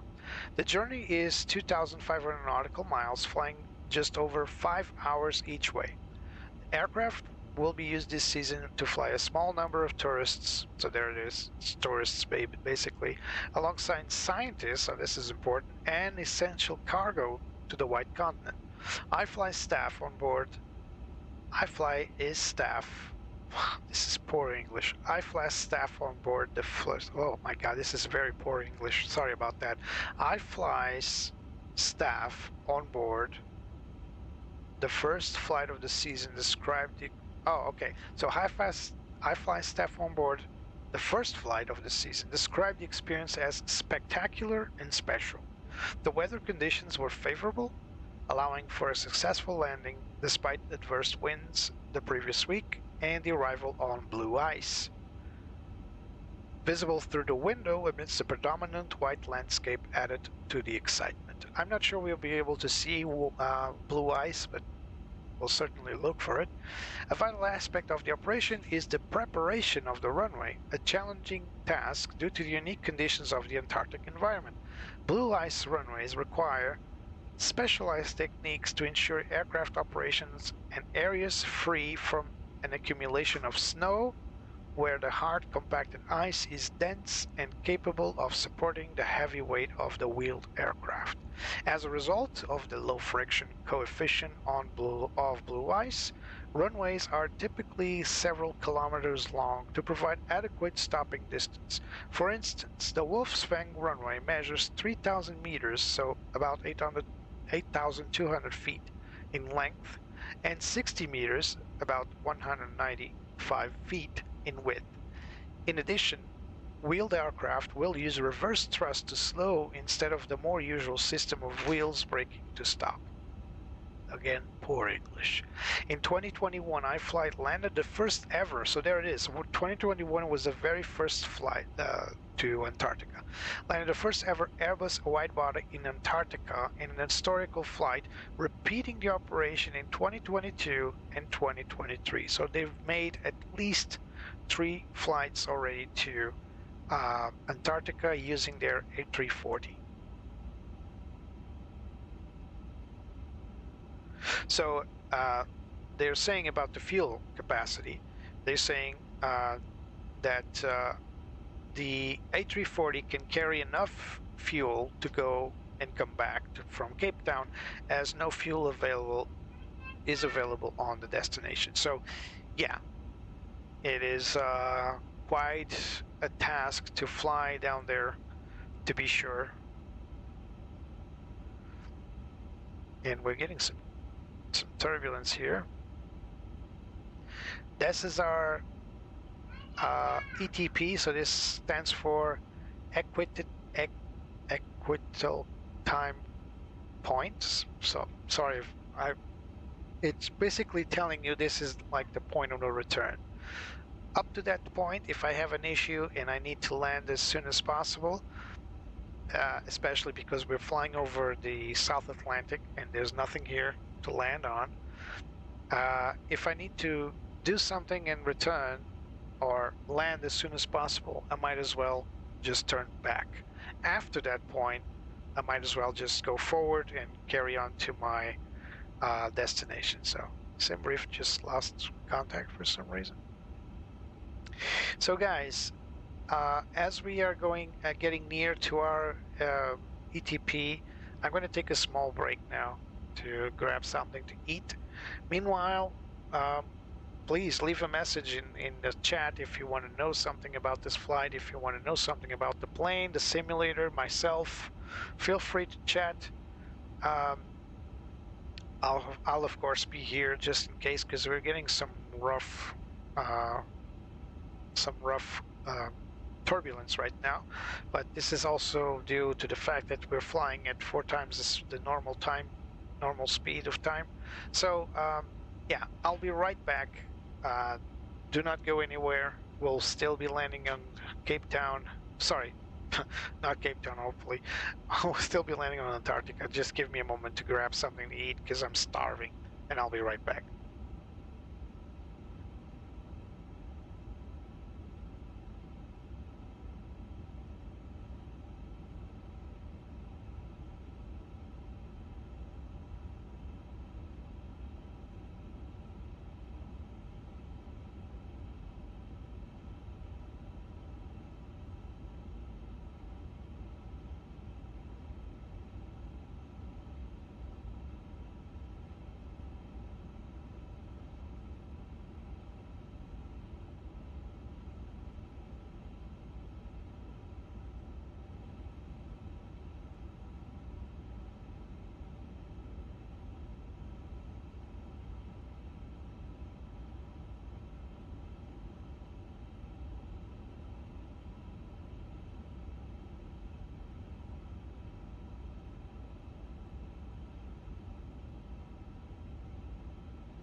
And I'm back. I just kicked my rudder pedals. I hope I didn't make a mess up here. No, just a little glitch. So, oh, there it is again. I need to stop kicking my pedals. So, I'm back after a little chow. So, this is where we are. I might as well close this. We got this one here. It's a bit better. So, yeah, we passed. Well, actually, we're almost at the ETP. So, let me get that acronym correctly.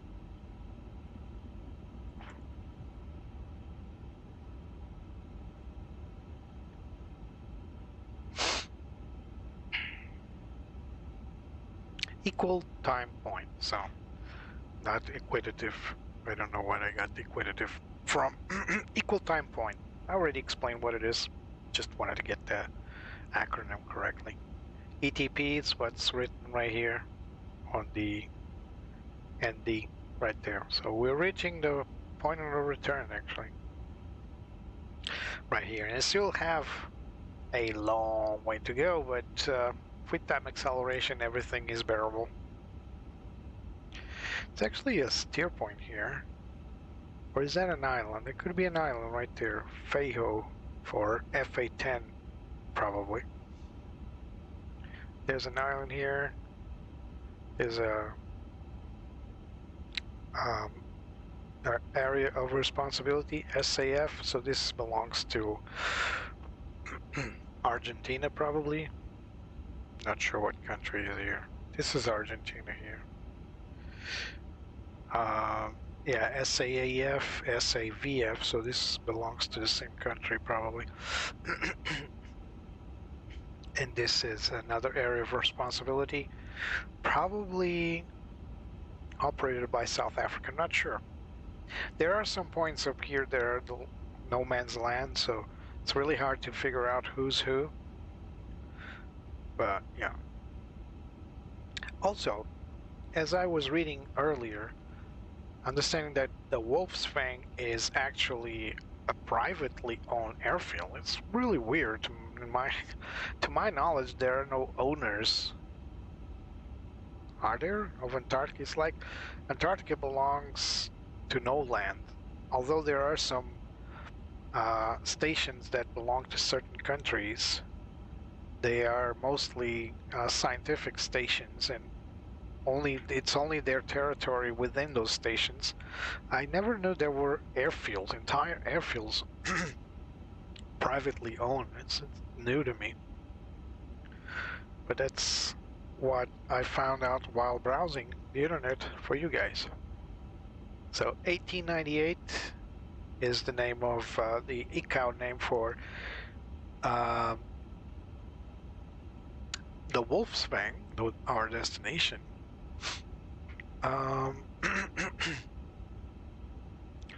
We are already seeing the airfield in our ND, but remember this is 640 nautical miles away, so still not that close.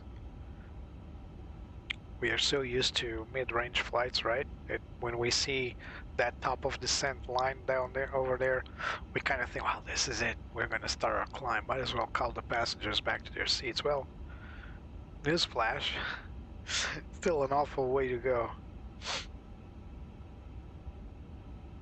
I'm noticing that the plane is having trouble calculating the decel point. You can see it here, it's kind of floating around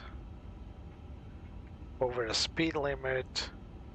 You see that CF 35 Tango is jumping up and down. That's the runway center line for runway 35, which is our destination. I don't know why it's doing that. It's having trouble performing, calculating performance. Speaking of which, let's go to our approach phase and let's insert our flight data.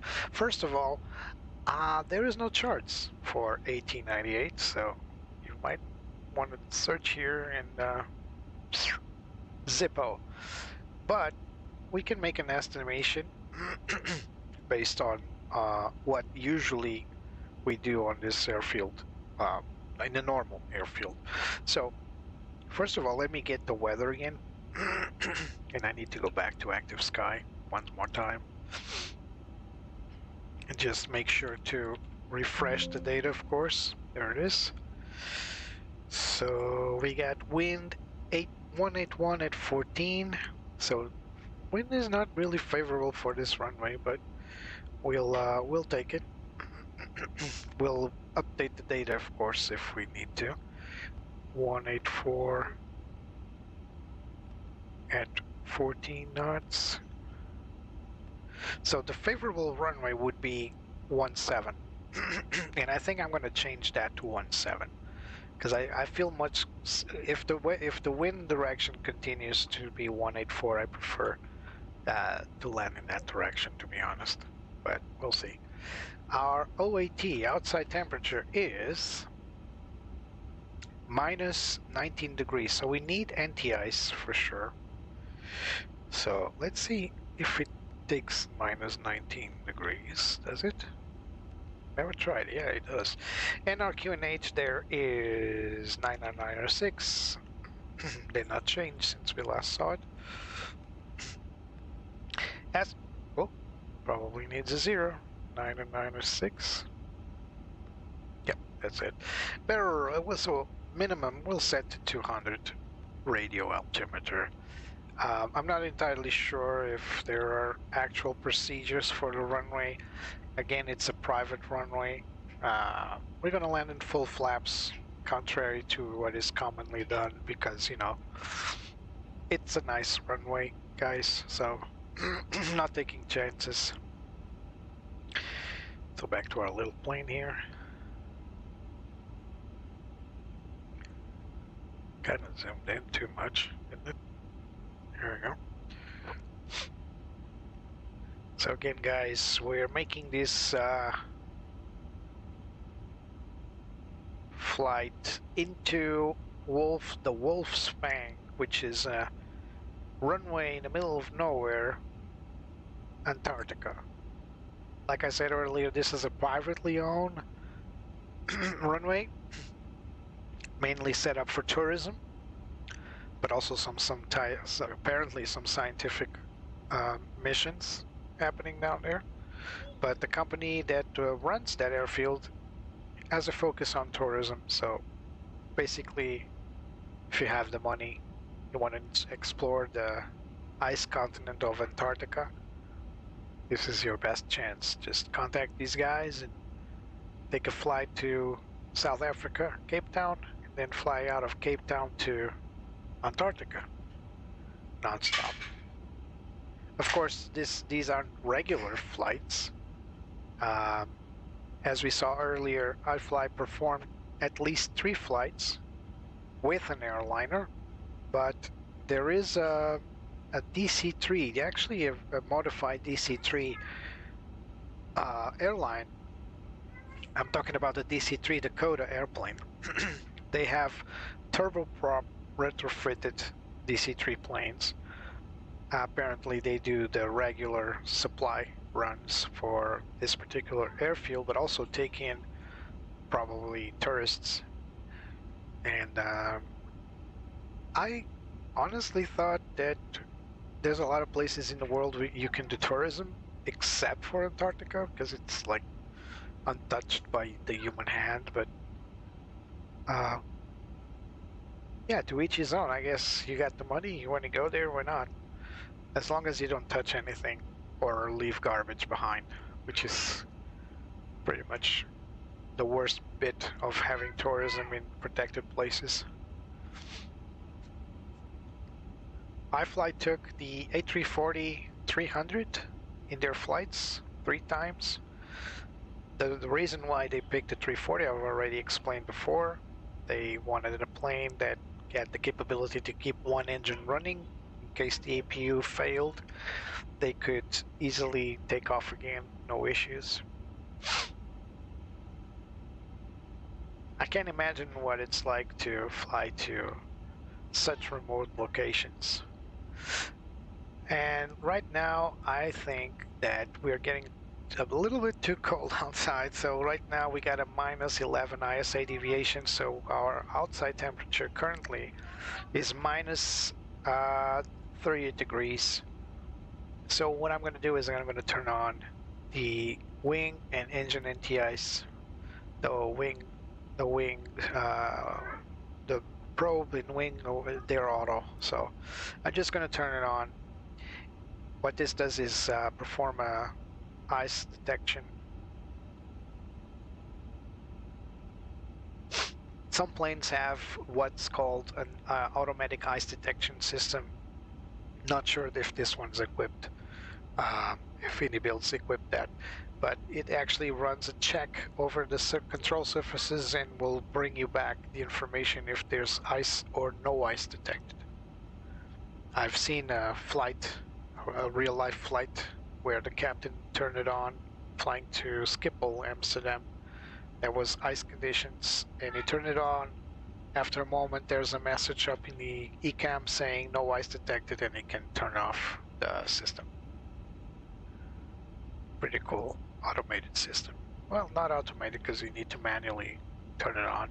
In this plane, the logic of the overhead panel is whatever is lit is a pilot's conditioning. So if I turn this off, what happens is now the system is turned off effectively, but it's, as you can see, there's an auto button here. So this means that if the system detects ice, these anti-ice systems will be turned on automatically. As for the windows, it's always sensing the probes, also the probes. If you're suspicious that you don't want a system to turn off at the minimum threshold or something like that, if you want to keep it on and it's part of the procedures, you just turn them all on, and this way you will be sure that there will be no ice formation. But as of now, the outside temperature is not really that bad, although we're seeing -30 plus, actually -40 at this time. It's still part of the system to detect ice. And also, I wanted to see ice being formed on the fuselage. Maybe only when we land we'll see it. This plane will simulate ice forming on the wings. As you can see, for now, there's some, I don't know if this is part of the model, but it doesn't look like there's actual ice.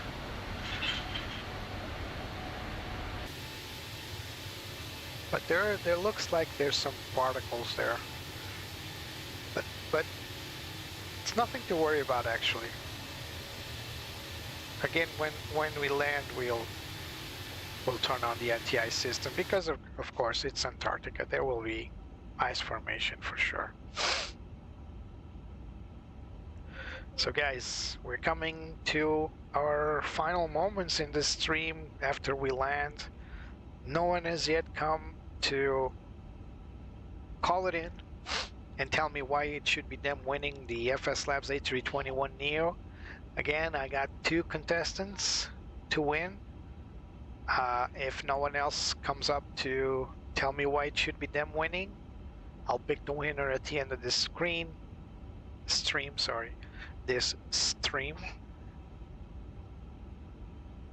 To previous commenters that came on the chat and told me why it should be them winning the A321Neo. I liked both of them. I'm a bit divided on who to win, actually. But I'll pick one of them for sure. And that lucky winner will take the FS Labs A321Neo for Microsoft Flight Simulator 2020 or 2024. $70+ aircraft I'm giving away, courtesy of FlightSim Labs. They were kind enough to give me this key to offer you guys. I already had the FS Labs A321Neo, and it's a sad thing because you guys are going to be luckier than me. I had to buy my own So they gave it away to me, and I said, no, I already have it. And they said, well, just offer to your streamers. We'll gladly give it to you anyway. So they were very kind. One of the kindest companies I've reached recently, FS Labs. Other kind companies, I will announce them in the future. I'll be making a partnership with them as well. I can't say the same for everybody, unfortunately. As you know, I purchased all my modules up to now. If I was to buy every single module, it will be a fortune I would spend. I basically buy one aircraft and a couple of sceneries when I can. So of course, I would love to have partnerships, and I reach the companies to explain what I'm trying to do. But not everybody's sensitive, so not everybody's actually willing to even consider. It's all right. I know I'm a small YouTube channel.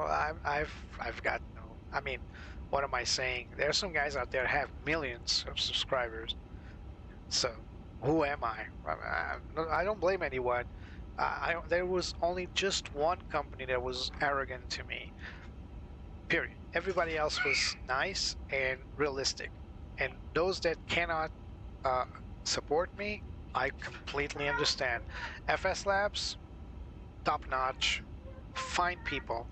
They told me, here's a key for you. We believe that what you're doing needs some support, in other words. And I said, I already have the FS Labs. All I wanted was like, a future partnership or anything. And they said, fine, but keep the key, give it away to your fellow subscribers, and they will enjoy a brand new free FS Labs A321, which is more than I got because I had to buy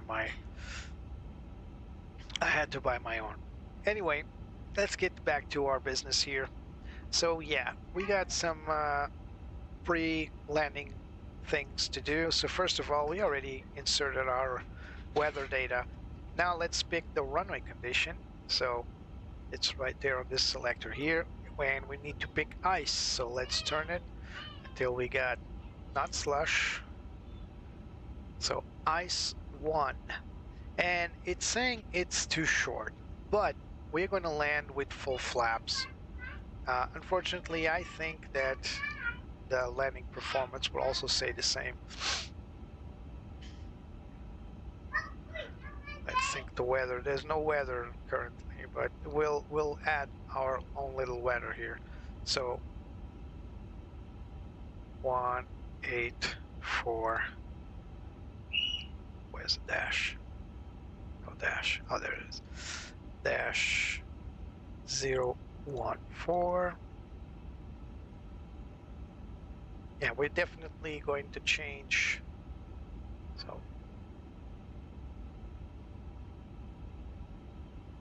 So minus 19 and 10. Oh, sorry, 0996. There we go. Now let's set, we're going to land config full. We're going to go full brakes. Actually, medium is all right, and reverse. Cannot sync. Let's compute. Oh, so runway 17. All right, let's see. Ooh.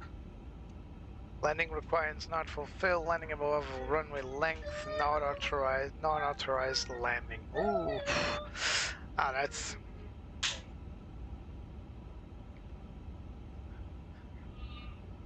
All right, so this is going to give us a little trouble, but nothing we can't handle.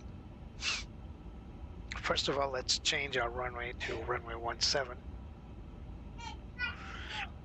No approach, so we're going to go with the Tango approach. No VIA, no start, temporary. There it is.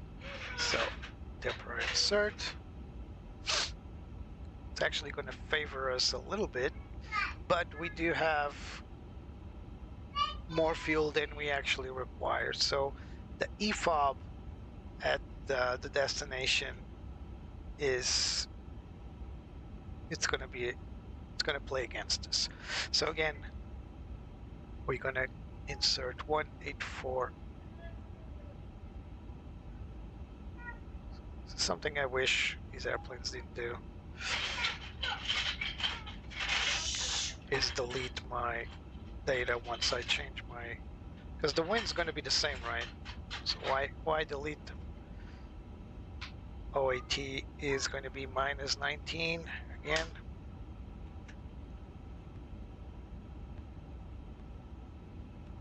QNH 0996. And our radio will be 200. So we are going to add max brakes. So it's saying too short, but I think we can make it. So there's our white continent. We're about to get our feet dry. Well, mostly dry. We're coming up on the top of descent. Actually, we should have started our top of descent. Let's decelerate our time here back to normal ops. And let's start our descent to Antarctica. First of all, let's call our passengers back to their seats. So guys, this is it. We're gonna make history, I think, bringing the first ever Airbus A350 to Antarctica.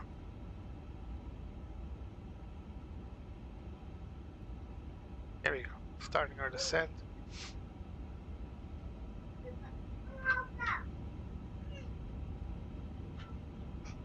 So instead of going downhill and turning left and left again, circling back around to land on runway 35, we're going to make a straight-in approach to runway 17.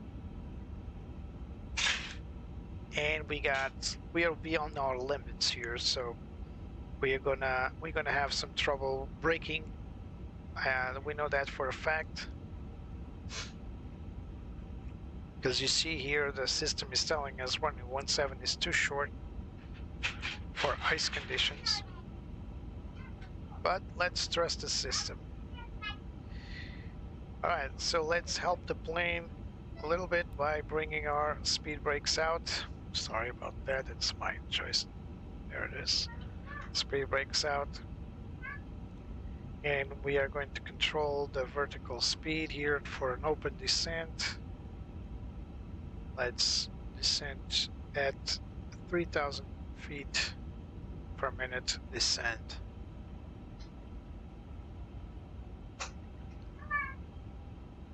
That'll bring us 3,000 feet.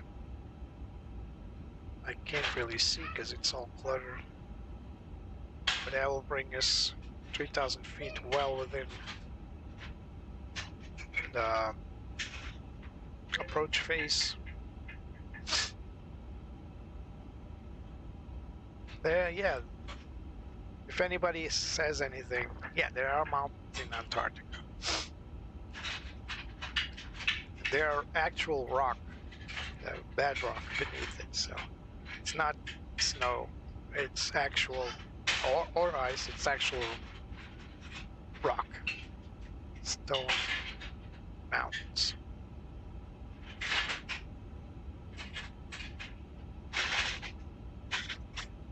I don't know why it's throttling all the way. If that's the case, then we can go even steeper on that descent. There it is. That's our. This is where we'll achieve 3,000 feet, well within the approach phase. We'll make a straight-in approach. What's the? Yeah, the speed brake's still extended. All right, let's bring it back in. I thought I was helping the plane by. See, I do need to extend the speed brakes. Yeah, VNAV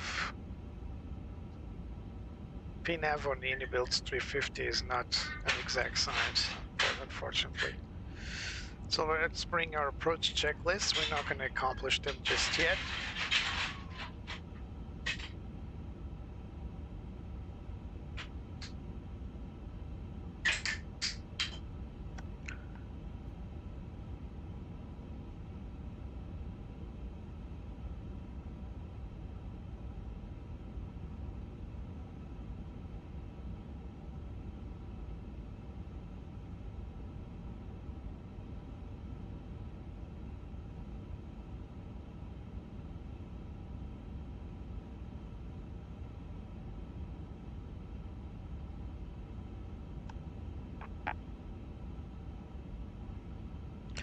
I'm actually going to remove that fix I created earlier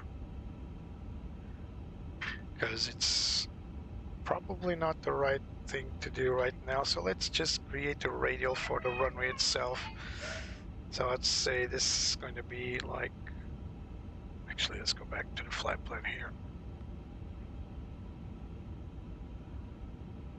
And let's put the other FMC back on flight plan as well. All right. Track IR off again. So let's go to the fix info and let's say it's, I don't even have a chart to know the runway heading. Let me see if I can find it online. Runway heading. Whoops, overspeed. See, they told me to retract the speed brakes, but apparently it's needed. So runway heading, what's the runway heading here?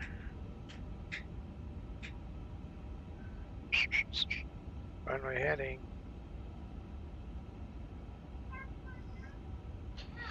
So I'm gonna take a wild guess here and say it's 350 up opposite. That will give us, yeah, it's definitely not. So it must be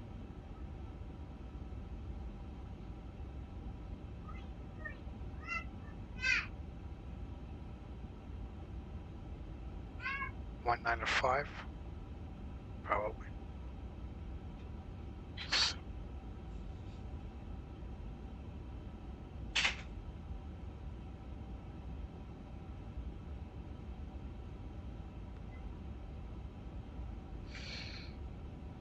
$335. No, it's not it.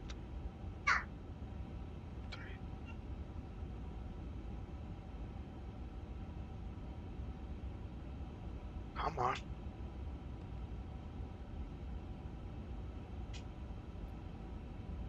That's better.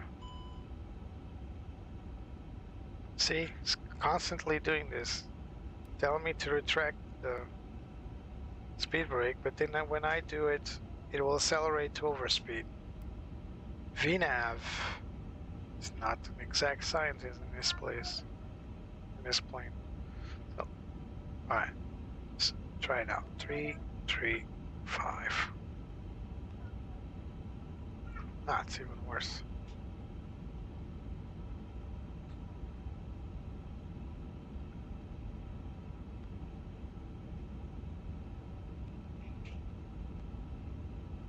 That's the opposite.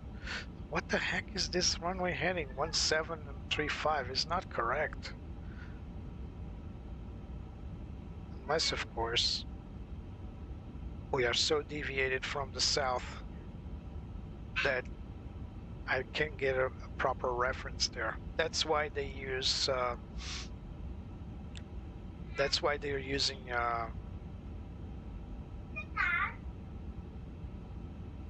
GPS coordinates, right? So let's release that radial because it's way off.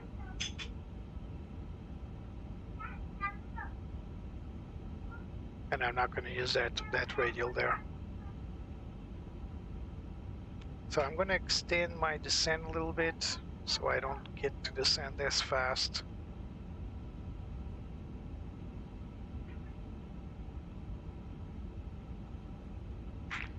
Let's do 2,000 feet descent rate. Because I also need to decelerate the plane.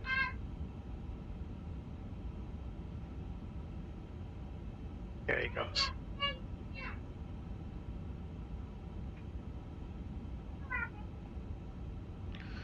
So we're not going to use our ILS because there is no ILS, but we are going to use the velocity vector. At some point we'll start getting a visual on the Wolf's Fang somewhere in the horizon over here. It is an adventure, Mirsha. Quite the adventure.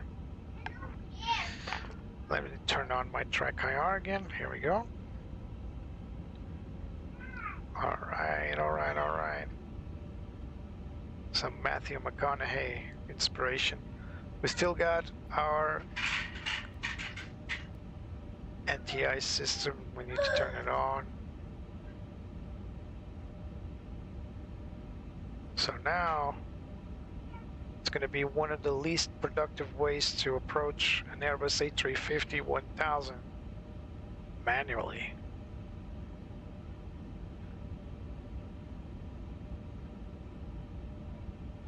No biggie. No pressure. It's not like everybody's watching online, is it?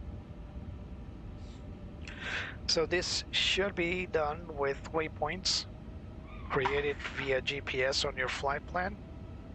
But as I explained earlier, I tried to insert these waypoints, but the plane just didn't respond.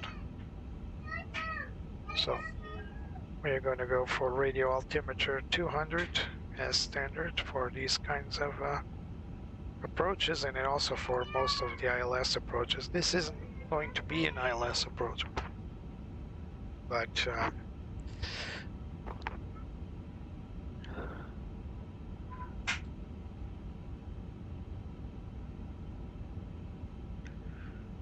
so how cold is outside?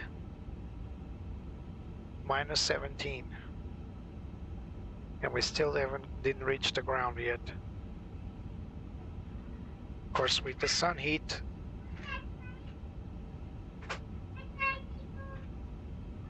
it's never going to achieve extreme temperatures, but I dare you to go outside on a t-shirt with -17 degrees. That's Celsius, by the way.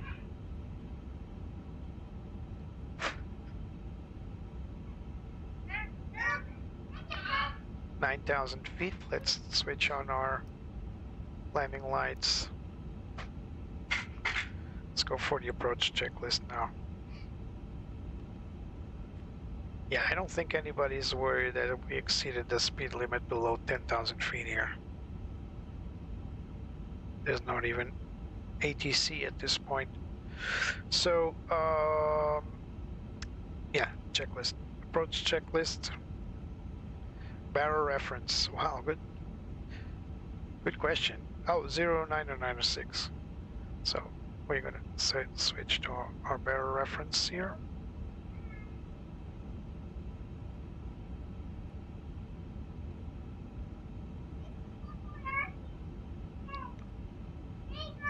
Same on the left, on the right side.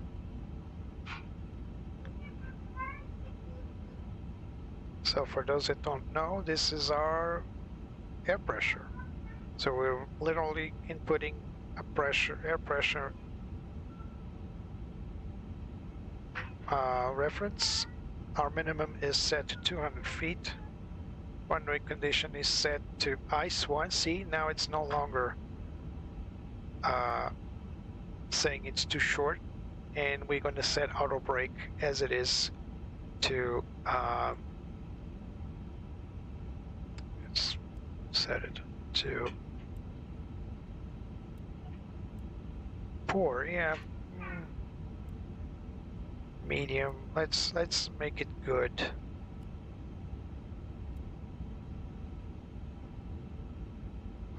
I prefer to put it on ice. I know it's not water slush, it's ice. It's better that way. So approach checklist complete. Now we only need to accomplish the landing checklist, which is pretty simple on an Airbus. It's going to be ECAM status no blue. So still some ways to go. We still got about 30 miles, 20 miles for the final approach. As you can see, there's nothing but white. 2,500. 2,500 check.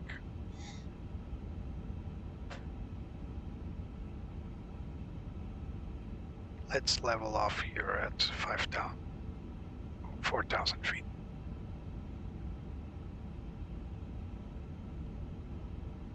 Actually, let's get to 5,000 feet and level. 2,000. That'll get us to 2,000 feet. I forgot there's an elevator. This is elevated. So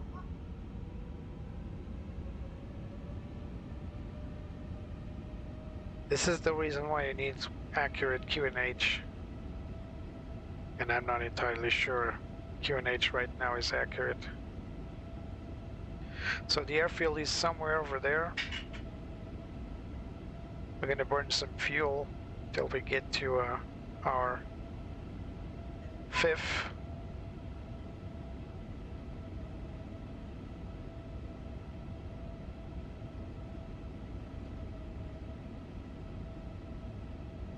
Our IAF actually, our initial.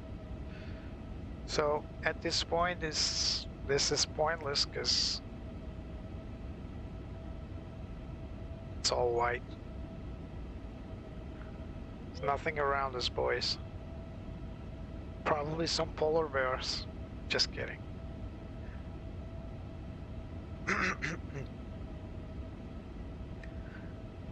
Actually, polar bears are on the North Pole, right? So there's no polar bears here.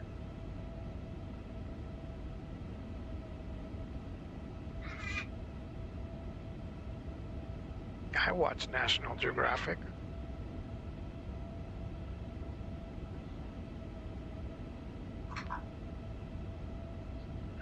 Polar bears up north, North Pole. In Antarctica, mostly penguins. Don't know if there are any more. There's a lot of life in the Arctic, on the Arctic Circle, but not a lot in the Antarctic Circle. It's just very inhospitable. So we're stable at 5,000 feet MSL, but our actual altitude is 1,500, and we need to monitor that because we don't want to get too close to the ground. But I also don't want to be too high that I can't see the... Remember, we're making a visual approach, so I need to see the Wolf's Fang runway.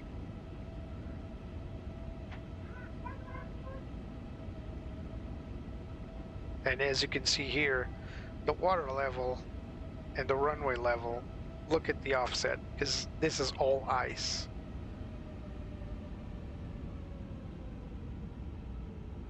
So we're reducing our little speed here. We're going to extend flaps in a moment. Pretty normal landing procedure, although it's cold as heck.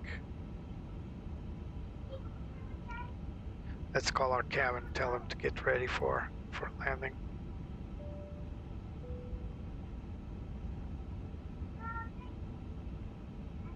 Speed check, flaps 1.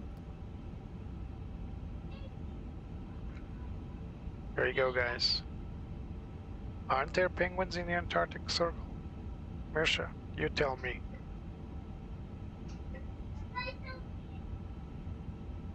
I know polar bears are in the North Pole, but what about penguins?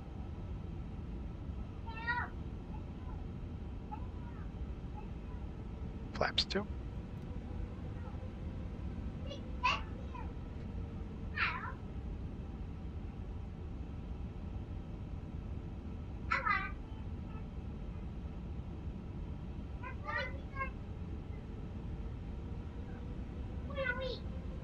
Flaps 3. Gear down. Oh, there's a runway. It's completely offset. Autopilot off.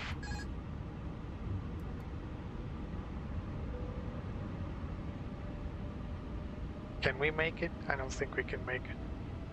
Flaps full. It's completely off. Look at the ND and look at my...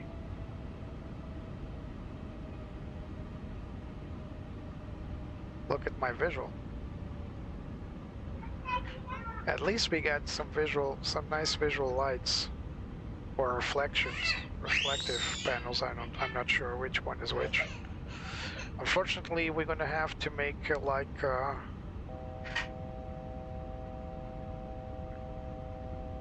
director off. 1000. 1000 check.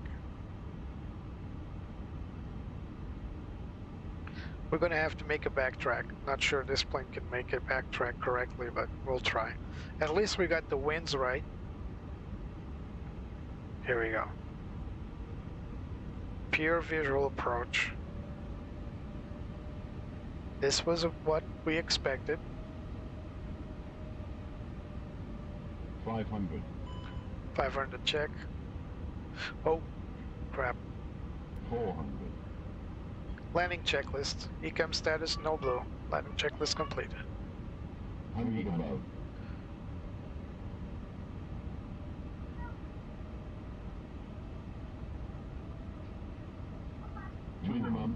Continue. Too short. I know. Runway too short. I know. Runway too short. I know. 100. Runway too 90. short. 80. 70. Runway too 60. short. 50. Runway 40. too short. 30. 20. Runway Retard. too short. 10. 5. Reverse.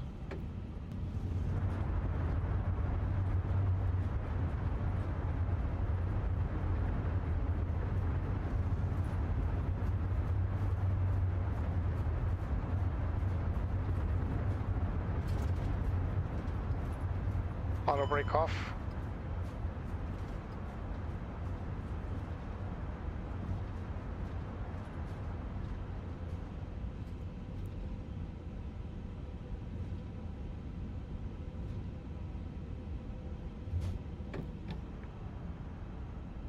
Here we go. Welcome to Antarctica.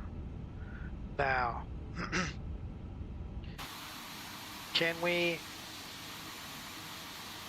make a backtrack with this? Here goes nothing, guys. Pretty sure we cannot, but let's give it a go.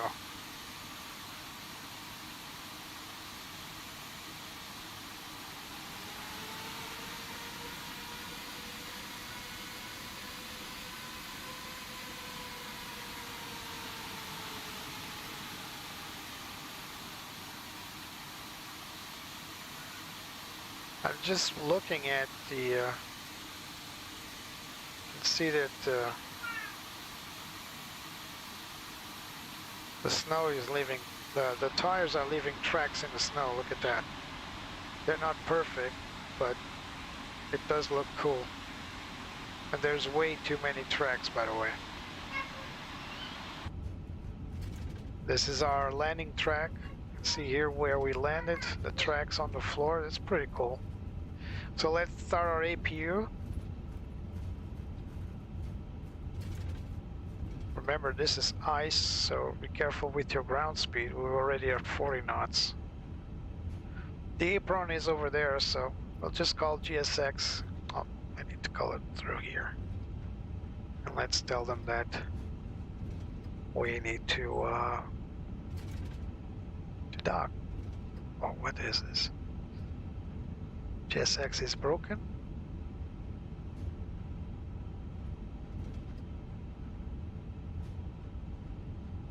I think GSX just borked itself. Always nice when this happens.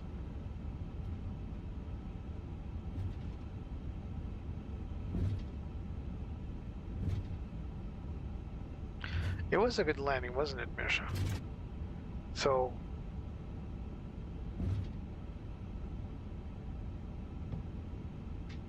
you know what? I'm gonna improvise. Everything about this flight today was about improv. So let's improv.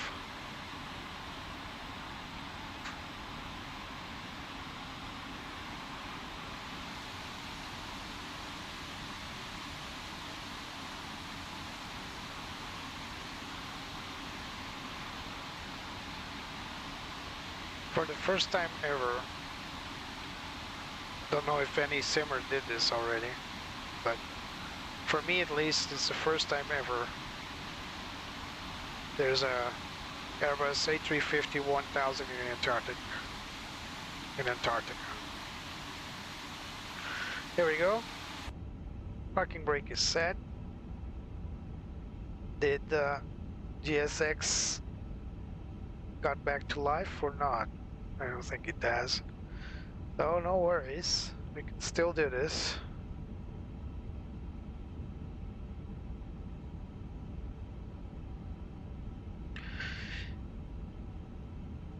So let's connect the external power. We got plane setup for shutting down.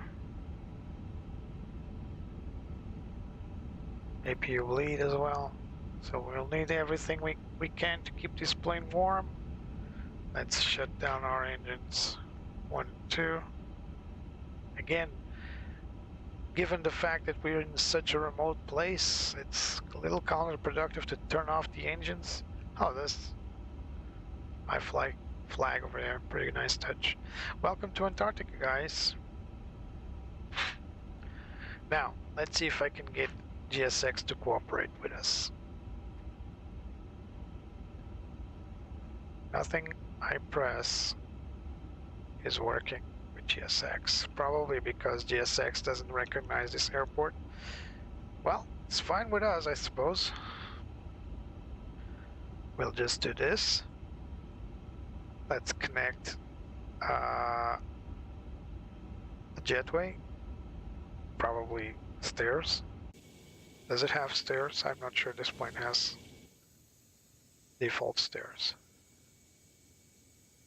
No. Let's see if I can get GSX to restart.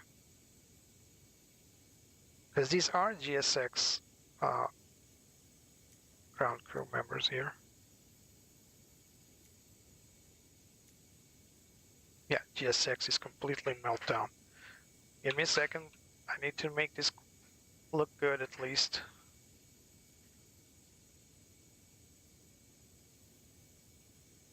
Alright, GSX is starting.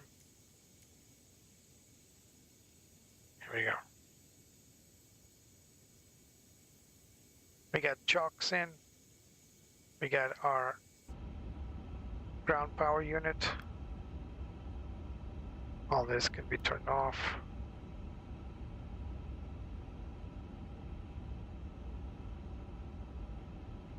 Let's see, do we have a GSX back? Nope, look at that. It just, when you press it, it opens and then closes. Too bad. Really, really too bad. So let's just pretend. Let's see if, oh, there it is, some icing. It's too much though. It's a bit exaggerated. Anyway, it's cool to see. So, welcome to Antarctica. This was like an improv flight today. It's way too much ice. Come on. Don't be like that. Let's see. Now there's no ice. Oh, alright. Doesn't matter anyway, it's just for fun. We got here safe and sound. What we needed to do now was just reload all the cargo and passengers if GSX didn't die halfway. Fortunately, this add-on that has like ground crew equipment, sometimes it just fails on you for no reason. This is one of those occasions. Thank you all for watching. Now, who's the lucky winner of the FS Labs A321Neo? Alright, I had two names, and I'm going to pick one. One was Marco. I don't know his last name, I just know him as Marco. And what he said was, I want to be the FS Labs winner just because it's me, I'm a good guy, I like flying, so what's wrong with me? Nothing. So, yeah. I mean, alright. And the other guy is AMC, Richard.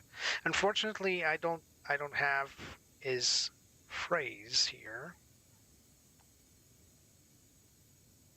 I think I've lost it. But anyway, since no one else has come forth, I don't know Marco myself. I don't know who Marco the last name is. I'm going to give it to AM. But I'm just saying, I'm sorry, Marco, but I'm going to give it to AMC just for one single reason. AMC has been a friend of this channel ever since the beginning, and I'm going to have future giveaways, Marco. So please do come back, and it was only 2 participants. I'm really sorry I don't have 2 keys. I'm going to give it to AMC. So Richard, congratulations. The FS Labs A321Neo is yours. AMC, feel free to reach me. If you can't reach me over the regular channels, you have my Discord on the link below. Please do come, and the key is yours. So, and once more, congratulations, AMC. You were the first participant, by the way. I lost your phrase for some reason. I'm completely sorry. Again, Marco, sorry, I can only give it to one person. There were 2. I picked one that I felt the most, and I do remember Richard's phrase was quite significant, and of course he's been a great supporter of the channel. So I can't in all honesty forget about that. So congratulations to Richard for winning the FLIGHTSIM Labs A321Neo.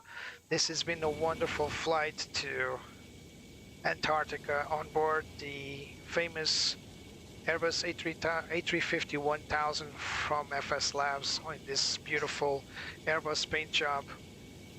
Guys, it's been a trip. It's been wonderful, an actual trip. It's been wonderful having this opportunity to fly with you guys every once in a while. I'll keep doing stuff. Like I said earlier, we are going to have more flights, more planes, more destinations. Remember, I'm still in Doha, Qatar with my 777 after the last flight. This was just a one-shot for the celebration of 100 subs and to give away the FS Labs A321Neo.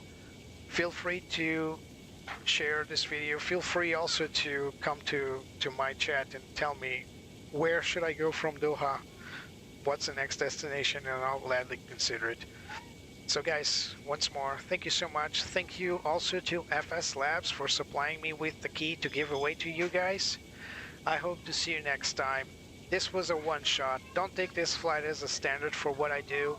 Do watch other videos. You'll see that my videos are nothing like this. A little more controlled, a little less random, and above all, following some, as close as I can, some real-life procedures. And Mirsha, oh, thank you for the penguin comment. I completely forgot about it. Yeah, the emperor penguin is the most predominant, I think, penguin in Antarctica. Unfortunately, there's no penguins around here. Not that I can see. Only snow and ice. And more snow and more ice. So, welcome to the South Pole, and next flight will be out of Doha, Qatar, so much warmer. Nice to have you all here. Nice to be with you guys, and I'll see you next time. Congratulations, Richard, for winning the FS Labs A321Neo. Reach me when you can. You know where to reach me. If not, I'll reach you, and I'll see you next time. Bye-bye.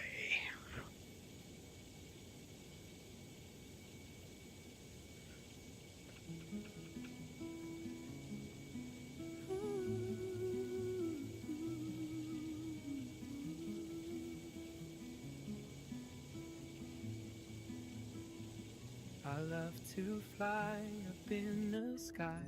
Through the clouds I reach so high, climbing up to touch the light. Adventure calls me day and night. The wind, it sings a melody, guiding where I long to be.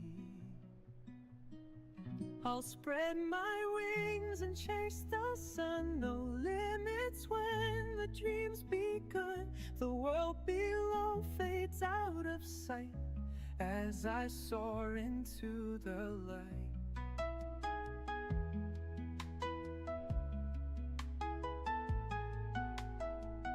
The stars above begin to shine, painting trails so bright and fine. Every turn brings something new, endless skies in brilliant blue.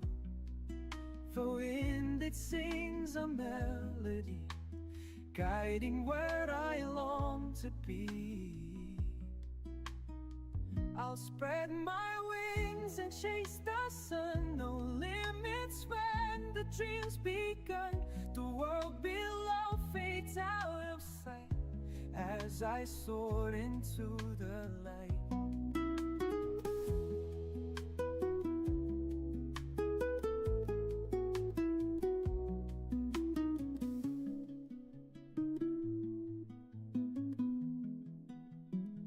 I'll spread my wings and chase the sun. No limits when the drum's begun. The world below fades out of sight as I soar into the light.